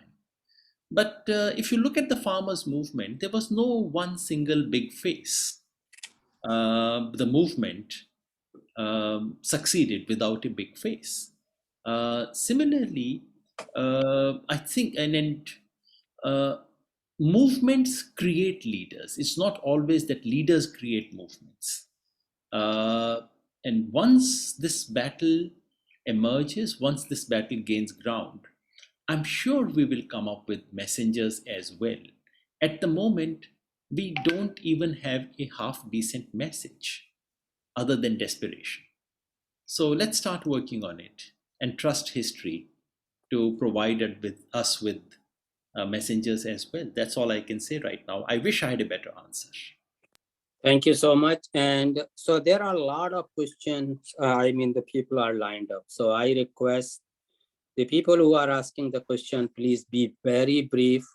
Ask the question in 1 or 2 sentences, no background needed. And the similar is expected from our panel. So to be very brief, because at least I have 10 different people listed here. So Himalaya Saab, please go ahead by the name Himalaya. And the next person will be Rudranshu. So please unmute yourself and go ahead, please, Himalaya. Good evening. Can I ask all 3 questions I have for the 3 speakers? I see that in the chat box. Please be very brief. Right. So to Professor Apoorvanand, should not the secular Muslims come out against the overreactions from the Muslim fundamentalists too? And also to come forward in community building through education, scientific temper, health, and sustainable employment. That's to Professor Apoorvanand. To Senior Advocate Shri Prashant Bhushan ji, is there a scope to build a lawyers campaign that is not affiliated to any political ideology or party, but which sensitizes lawyers and the masses through various approaches regarding the idea that made India during the freedom struggle and through the constitution? So Himalaya Saab, hold on for the 3rd question because they will forget what did you say. So go one by one, please. Right. Sorry. Okay. So what was your first? I just for first question was addressed to me. I don't understand what we mean when we say should not secular Muslims come out against overreaction. What is overreaction? Muslims are being killed. They are being killed in mob lynching. They are being insulted, humiliated.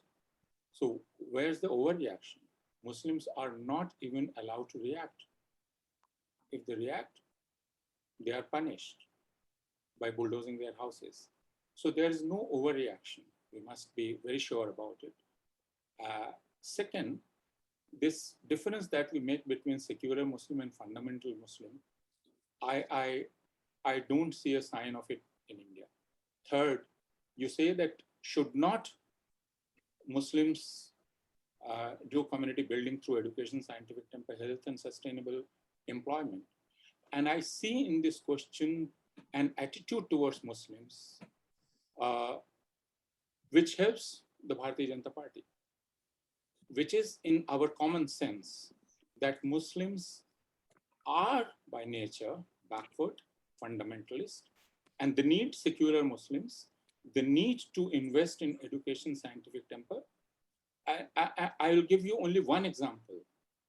Our friend who passed away last year, Professor Bandukwala, he used to raise nearly 1 crore every year through zakat and empty his account, giving out scholarship to young Muslim boys and girls who excelled in their education. Even that didn't ensure his safety. He was slandered till his death. And I know about Muslim organizations which have invested in education in Gujarat.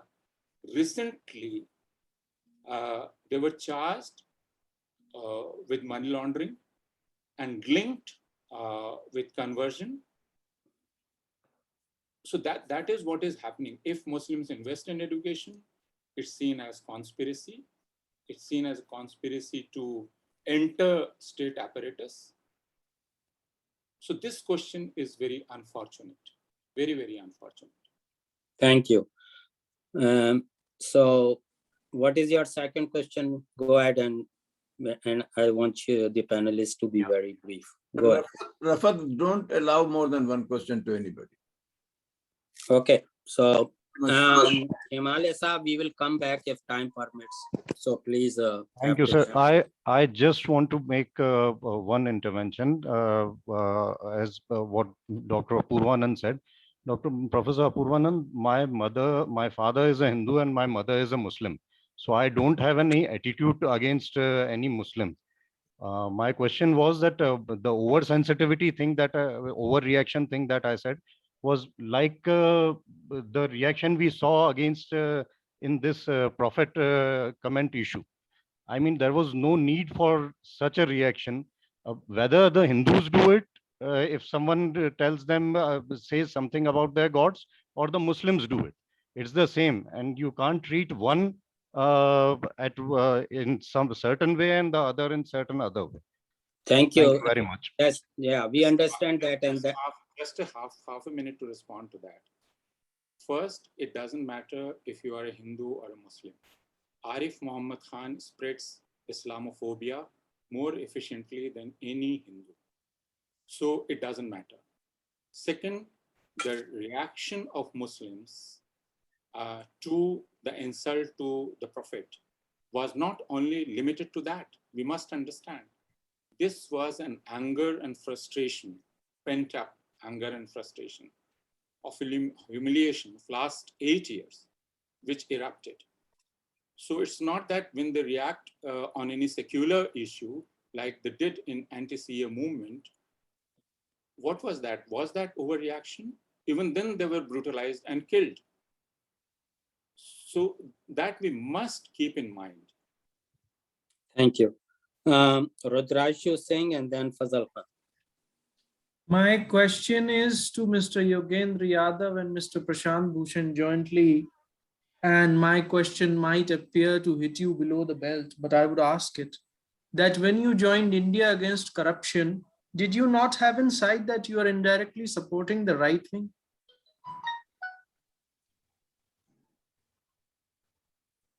Unmute yourself. So, would Prashantji wish to come? He and I have a slightly different take on it. No, he has, I think Prashant ji has left. I think for some reason he's not here. Okay. So, I'll tell you what Prashant ji's response might be, because he and I have discussed it very often. His response is that yes, we should have been more alert. Yes, we were taken for a ride, and that was a big mistake. That's broadly what Prashant ji thinks right now. My feeling, partly because, as you probably know, I was not involved in the core committee of India Against Corruption. I actually came into the movement when Aam Aadmi Party was formed. This is what people tend to forget.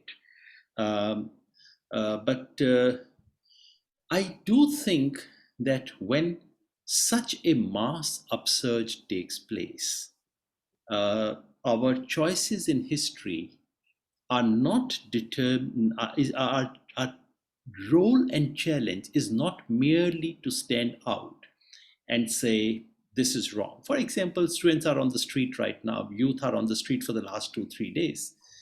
Large number of those protests have been violent, very unruly, very undisciplined.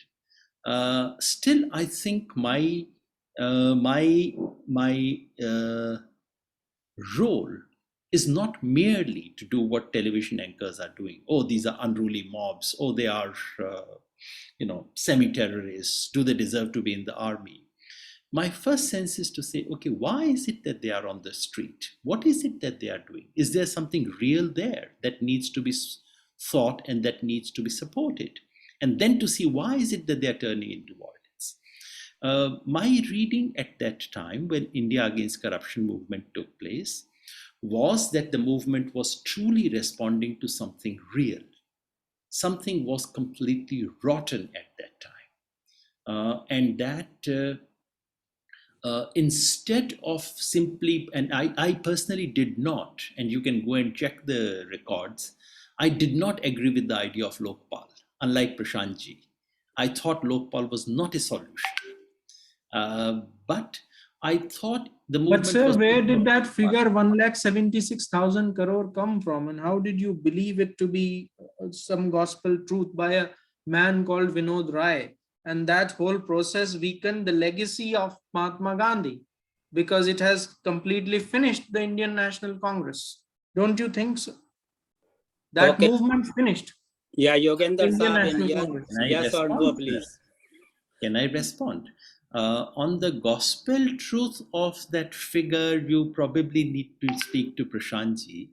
I think that gospel truth things, etc., are a little on the, there are spin doctrines of all kinds. I would not get into that. As I mentioned, you probably didn't hear me clearly. I was not part of the core committee or even an active member of the India Against Corruption group. So it would not be fair for me to answer on their behalf because I was not actually a part of that. I was a sympathizer, supporter. But I would again say, to imagine that allegation destroyed Indian National Congress and that things were wonderful before that, and that in the absence of that movement, India would have continued on its wonderful journey, is to take a rather weird view of history. I know because a lot of my friends say the same thing about Jayaprakash Narayan. If Jayaprakash Narayan had not supported, had not taken support from Jan Sangh in opposing Indira Gandhi, then BJP would not have been what it is. Many people say if Mahatma Gandhi had not invoked some of the religious metaphors, things would not have been, RSS would not have come into being. I think we need a more careful thought about counterfactuals in history, which is not to distract from our mistake. I do think it was my mistake personally not to be fully aware of the extent of backdoor involvement of RSS in some of the India Against Corruption stuff that I was not privy to, but even from outside, I could have guessed more clearly. And it was our big mistake in Aam Aadmi Party not to allow the party to be captured by those who did. It was a big mistake. So I'm not running away from the mistakes, but I think let us not take simplistic ways out in history. Thank you. And I know you have a lot to say about that. So Razi Bhai, we are close to 1 o'clock, but there are people listed. So please allow me to extend time. Rafat, no problem, please. I mean, okay. It's a valuable asset that they are here. So we should. Yeah, exactly. And there are a lot of interest there. They should be short in responding. Yeah. So please be very short. And the There are 2, 5, 7 people listed, and I will not entertain any question after that. So please go ahead, Fazal Khan Saab, and then Shai Siddiqui. Thank you. Thank you, Rafat. The first, let me say that it can't get any better than having 3 eminent Indian scholars on one platform. My question to everybody is, all 3 speakers, that BJP goal has been, actually RSS and BJP foundation is opposing and hating Muslims. So their goal is to build, bring a Hindutva. Now, how does it affect Indian majority community other than Muslims? Because whole thing is being fed based on Hindu-Muslim. So how Hindutva affects majority community?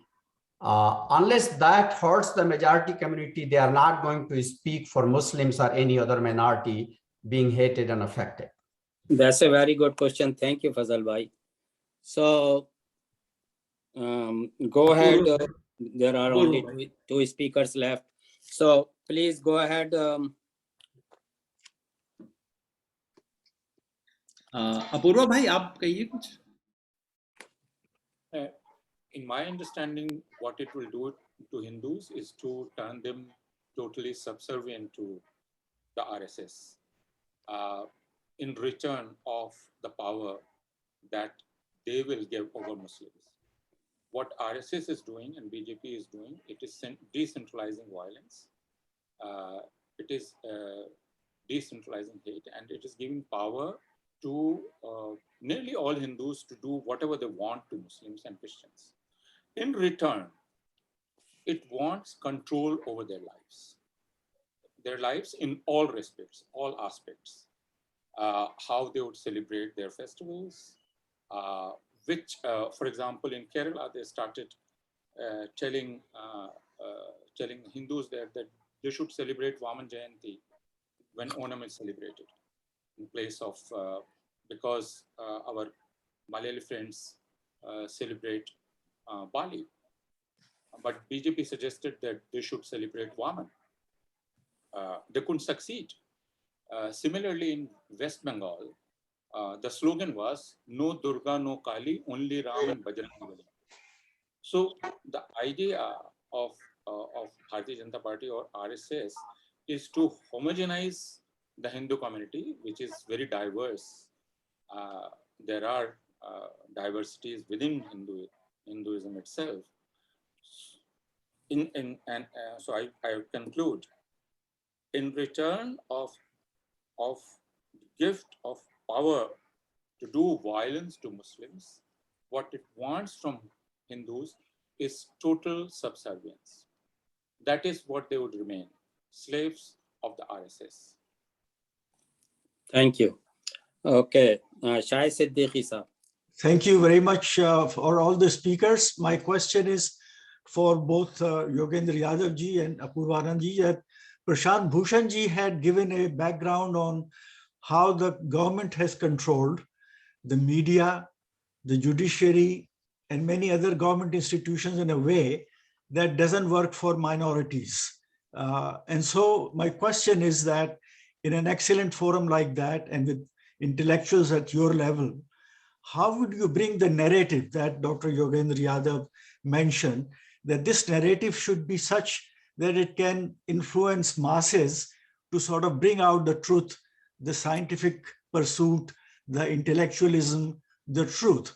And so the big challenge is that we are against very big odds, whether it is money, whether it is organization, whether it is power of the government to use so many resources.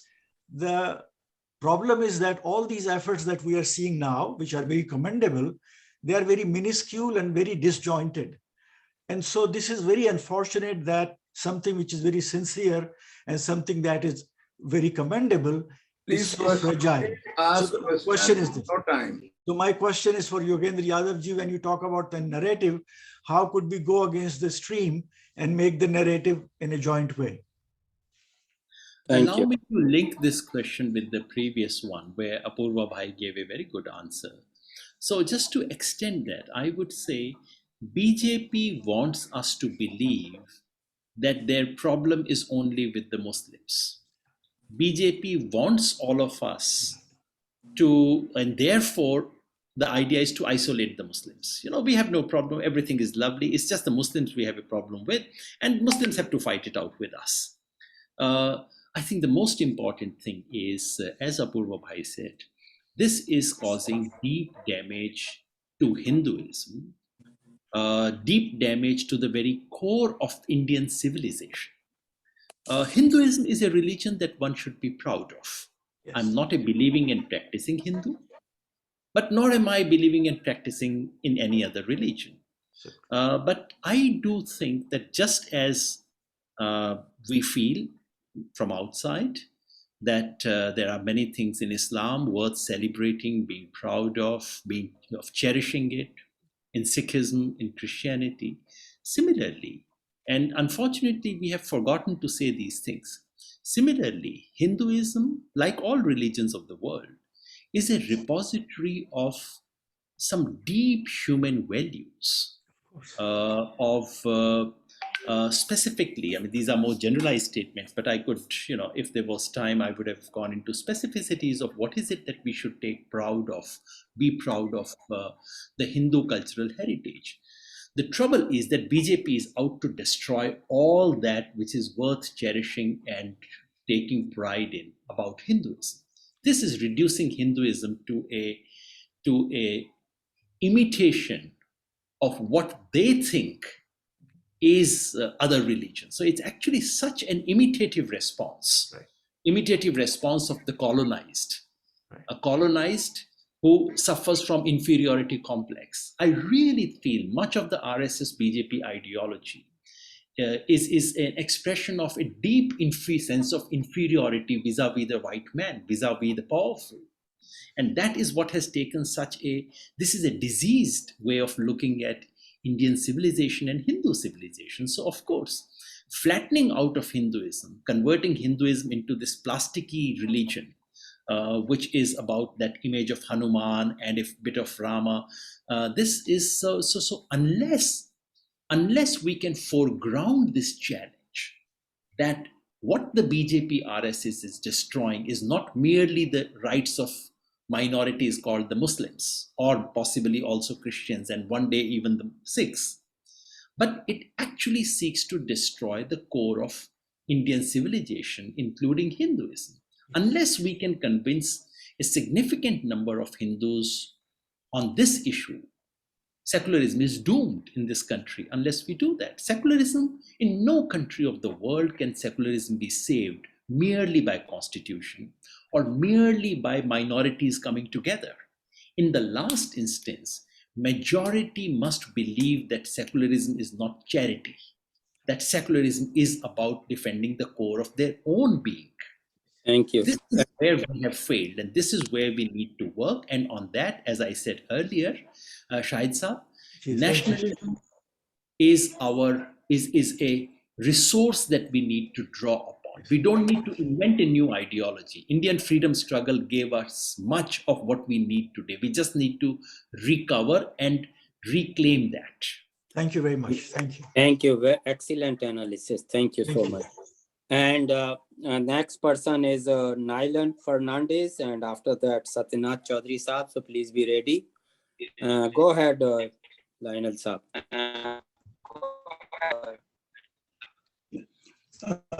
Thank you so much. You are not. I was just wondering that in context of electoral. There is a issue, so he can come later on. Yeah, we will come back. We will come back to you. Okay. So please. Okay. Okay. So please direct the question only to one speaker, because if both of them. Yeah. And next person, Satyanath Chaudhary Saab, and then Nidhi. Go ahead, Satyanath Saab. Yeah, my question I wrote in the chat is that in the last election, NDA got something like 45% of votes and yet captured 65% of the seats. Now, if it means that at least 55% of the voters were against NDA, and yet they could only capture 35% of the seats. Now, if these 55% of the voters are not brought together by parties getting into Gatan, how are they going to be able to defeat this juggernaut? Thanks, Prashant Bhai. I Thank read you. your question and I fully appreciate the spirit in which it's coming. I do not say that no coalition or no opposition unity is needed. No. What I'm saying is you do not need an all India Mahagathbandhan of all the opposition parties. We tend to overestimate the value of opposition unity because opposition unity is not an issue. If you start traveling from Bengal and travel right up to Kerala, there is no opposition unity to be created. Either there already is one, like there is one in Tamil Nadu, or you don't need one. In Bengal, you don't need opposition unity. Opposition unity can actually help the BJP. In Odisha, there's a minor scope, but not much is needed. In Telangana, so in all these states, you already have someone who is taking on the BJP, is competent, is strong enough, does not need alliances with anyone else. And if you go to the opposite side, in Rajasthan, in Gujarat, in Madhya Pradesh, in Chhattisgarh, in Haryana, there is no opposition unity to be created because there are no more than one big oppositions to the BJP. The only states where opposition unity is needed and is critical is the middling belt, which is Karnataka.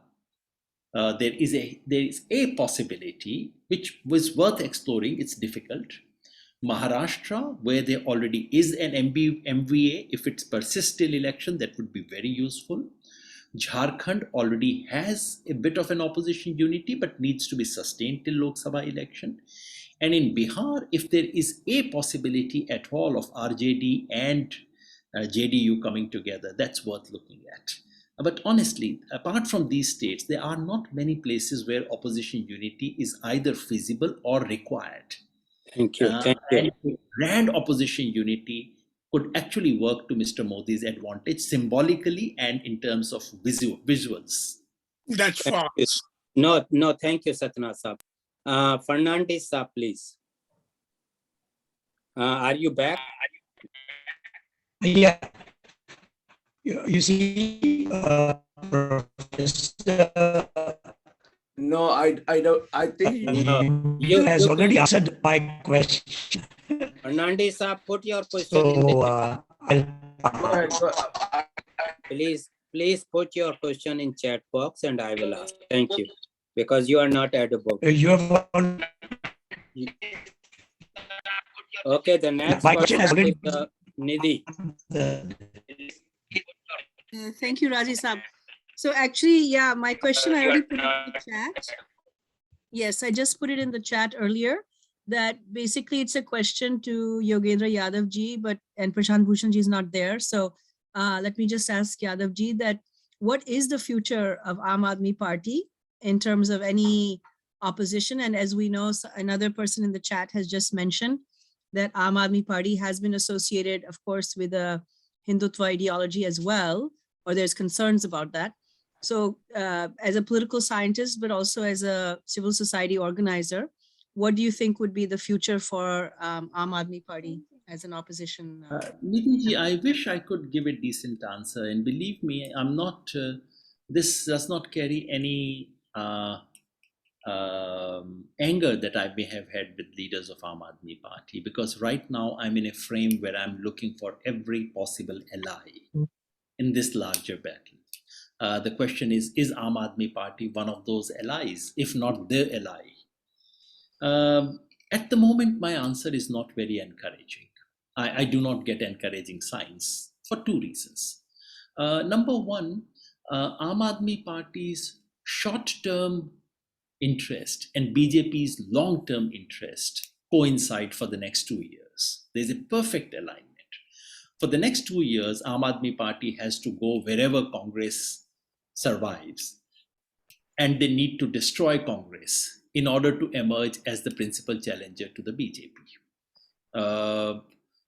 And this fits in perfectly with BJP's interest. BJP wants Congress to be destroyed. Aam Aadmi Party will perform that job, which is not to say that they are in cahoots, which is not to say that they are in alliance. They would sometimes, the closer you are to each other, the more intense the competition, like ADMK and DMK. So that's one reason. The second reason is that ideologically, Aam Aadmi Party, ideology would be too big a thing for that. In terms of its political strategy, Aam Aadmi Party has clearly decided that they must become the second vendor for Hindutva. They have realized that there is a very vast market for Hindutva, that BJP alone cannot absorb all the demand for Hindutva, that there is now scope for a second shop, second mall, as it were, where Hindutva demand can be. So you can have a second supplier. And Aam Aadmi Party is very carefully positioning itself to be that second vendor, a more acceptable vendor, a vendor which also gives you some bit of governance slogans, and a more moderate supplier of Hindutva is where they have placed themselves. I do not call it ideology because I don't think they have much of an ideology. It's determined by what works electorally. They are, Aam Aadmi Party is the best example today of what in political science we used to call the mean voters theory. That is to say, wherever the average voter is, the party moves accordingly. So right now, the average voter is influenced by Hindu majoritarianism. Therefore, Aam Aadmi Party is close to that. The reason, and third reason, is just about some governance situations. I can understand Aam Aadmi Party keeping strategically quiet on some critical things. But a party that keeps quiet during communal riots in the city that they govern, I can't see that party to be my partner in saving this country. Thank you. Thank you much. Lokesh Patra Saab, please go ahead. And please be very brief. Okay, so Lokesh Patra Saab is still getting ready. Nazir Saab. Am I audible? Yes. No, I just wanted to give you the data of electoral bonds sold till April this year. And the amount is 9,856 crore, 72 lakh 46,000 rupees worth electoral bonds have been sold till April this year. That is 20th phase, of which 93.35% have been of 1 crore denomination. Now that is something which is worrisome. In fact, April sale we had 98.7% of sale of only 1 crore denomination bonds. That's and that is the data I was giving, because last report say the ruling party got about 70 to 75,000, 75% of the total. Thank you much. Thank you for your research. And the last person is Nazir Ahmed Saab. Ji, my question relates to the spirituality that binds all the faiths in India, the different aspects of employment, nationalism, language, culture, religion have been addressed very eloquently by the speakers. But what, in your opinion, is the role to be played by the common spirituality that binds us, that was used by Mahatma Gandhi and Gautama Buddha to bring together Indians of all faiths and opinions. Apurva bhai? That's a tough question, because the people who are in politics today, or even in public life, cannot claim that they are spiritual in the sense you call Mahatma Gandhi spiritual, or a leader like Mahatma Gandhi spiritual, or even Maulana Azad. There are very few people. So we can say, as a matter of strategy, that yes, spirituality should play a role, but we are a society which is being driven by demographic anxieties of the majority community. And that is what needs to be taken care of first. Second, this incessant attack on Muslims and Christians. This whole question of spirituality playing a role sounds so distant to them.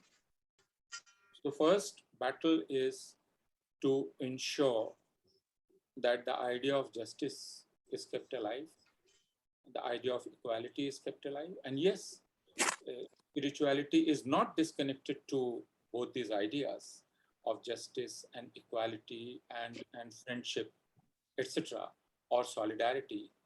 But these worldly battles have to be fought with sincerity, not strategically, with sincerity, honesty. For example, if Muslims are being attacked for being Muslim, please say that Muslims are being attacked. Please be their friend. Don't shy away from Muslims or Christians. So that is what I think. The question of, if you have not invested sincerely in a spiritual quest, you cannot invoke it, because then you don't inspire confidence. For example, if I start telling Hindus that you should practice true Hinduism, I won't be believed because I have not invested in that enterprise. So I won't be heard. I won't sound convincing. So I don't go to that side. But yes, there are people, they are trying. And as I said, that it's a tough question. May I just add to that by saying that I actually agree with Nasir Saab that we need to recover that spiritual space. And that recovery of that spiritual space is one of the few hopes we have for our country. The question is, what is the relationship of contemporary politics to that, to recovery of spirituality? Politics does not necessarily create spiritual spaces, but it can destroy the possibility of creating such spaces. So Nazir Saab, I think the first step that we need to take is to recover that ground from where spiritual quest can be launched. And contemporary politics has destroyed that space. For me, spirituality, which is to say, establishing a deep connect with your inner self, is for me an integral part of politics. Thank you. Thank you. So Satyanath Saab, my apologies that I didn't allow you the follow-up question. Actually, we do not engage in discussion, but in any case, so his comment is Mahagathbandhan needs to be made among the voters and people, not necessarily among the parties that have been able to win a substantial number of seats. So if you wanted to say something, Yogendra ji, because that's, I think he is referring to you in one sentence. You are on mute. Satyanath Bhai and I have had a conversation going on for nearly 2 decades now, so we'll continue. Oh, then why does he have to ask you a question here? All right, all right. Okay, so I have a last quick 30-second question, very, very brief. Rafat, the one question, Ashish has raised the hand and. Okay. So go ahead, Ashish bhai. That's not an answer. It's not an answer. Satyanath bhai. Satyanath bhai. Why don't you say it for all the people? Satyanath bhai, my answer is that yes, a coalition, if you call that a coalition, normally people understand coalition to be a coalition between parties. And I was saying a grand coalition of opposition parties is not necessarily a very smart idea. Coalition of voters who are against the BJP is obviously a good idea, but that would require emergence of an oppositional force in different parts of the country. It can be different force in different states of the country, which can attract most non-BJP voters. So we are back to the issue of having a credible message, having credible messengers, having an alternative narratives. These are things you need. So I just wanted to focus on that rather than the business of Sharad Pawar and Mamata Banerjee and Sonia Gandhi and Lalu Prasad Yadav coming together, which is not a very smart idea. That's a limited point I was making. Thank you. Tripathi ji. Ashish Tripathi sir. Ji. Yogen ji, can you just share with us the story of Salim associated with you? That is the resolve you want from us. Yeah, you said it must be emotional for you, but I apologize for that. Now, these days when I hear all these people with the very strong, Muslims have done this to our country, I often wonder, how many of them have actually suffered anything at the hands of Muslims. I come from a family. I mean, this story, what used to be, the only reason, the awkwardness, Tripathi ji, is that what used to be a beautiful, intimate, internal thing has become such a dirty public thing right now. That's what I'm a little uneasy about. But as you know, personally, that my grandfather, my Dadaji, was killed by the Muslims in a communal riot. This happened in Hisar. This is 1938. My Dadaji was a school teacher, was a warden. And this was, I think, the previous days, some instance of desecration of a mosque had taken place. The Muslims believed that some of the Hindu boys of that school were responsible for that. So a crowd of Muslims came to the school and demanded those boys to be taken and killed, obviously. They were armed. My Dadaji, who was also the warden, he stood and said, look, I'm their guardian. So me first. And he was just killed there and then. Gandase se wo, I don't know how many of them would understand Gandasa. Gandase se unko wahi gala kaat diya, mere Dadaji ka, 1938 mein. My father was about 8-year-old at that point. He saw it. And you can imagine what would happen to a child who saw something like this.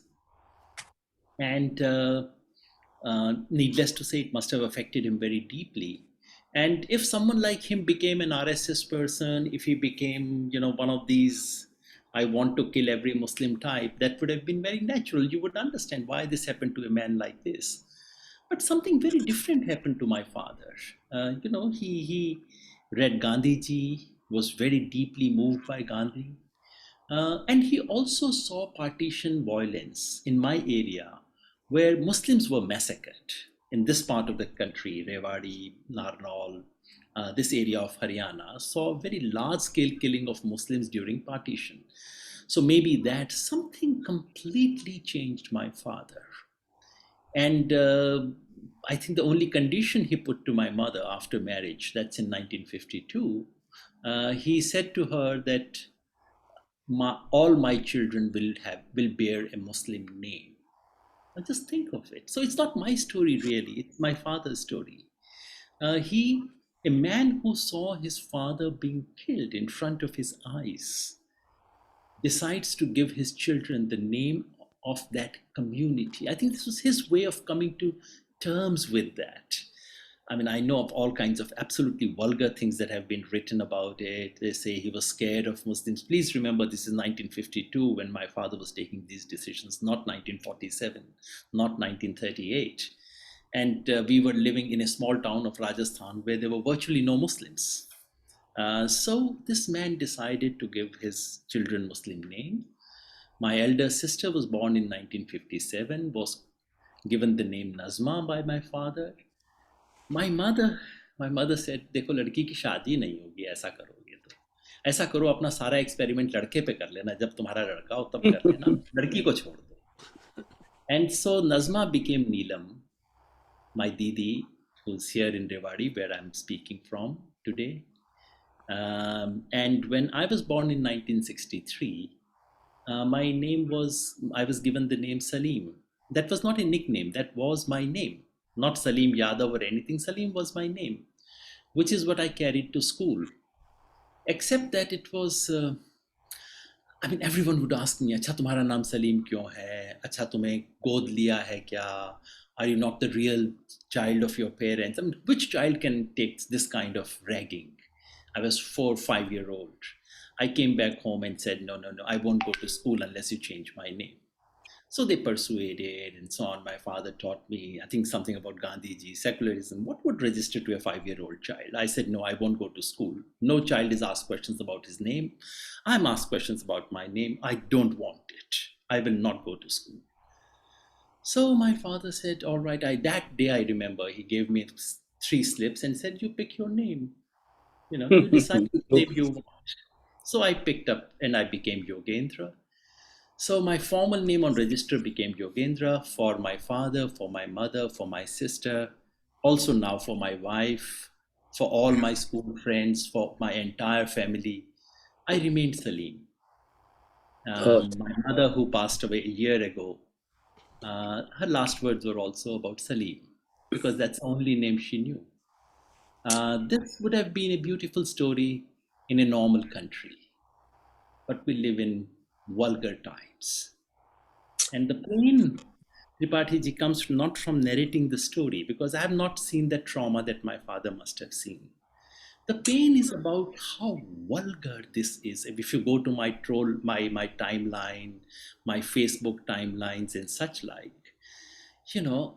this beautiful fact, not about me. I'm not a character. I'm just a character in the story. I'm not the one who's writing the story. I'm not the narrator.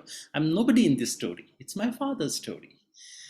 But the vulgar way in which it is done to troll me, that, sometimes, so the moment I read something on internet or something, Salim, I know abuses will follow.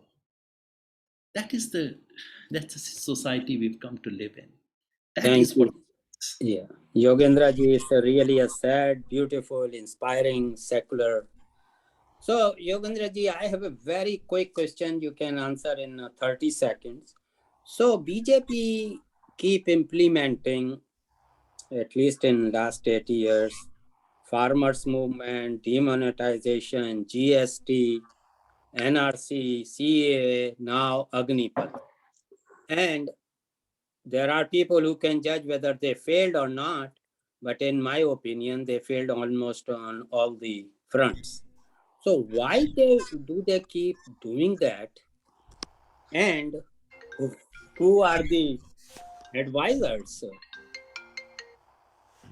Rafat Saab, the simple fact remains that BJP government is a very incompetent government. The trouble is, to my mind, and to, in a sense, wind up the discussion today, yes, the larger challenge is the challenge to our civilization, our religion, and everything.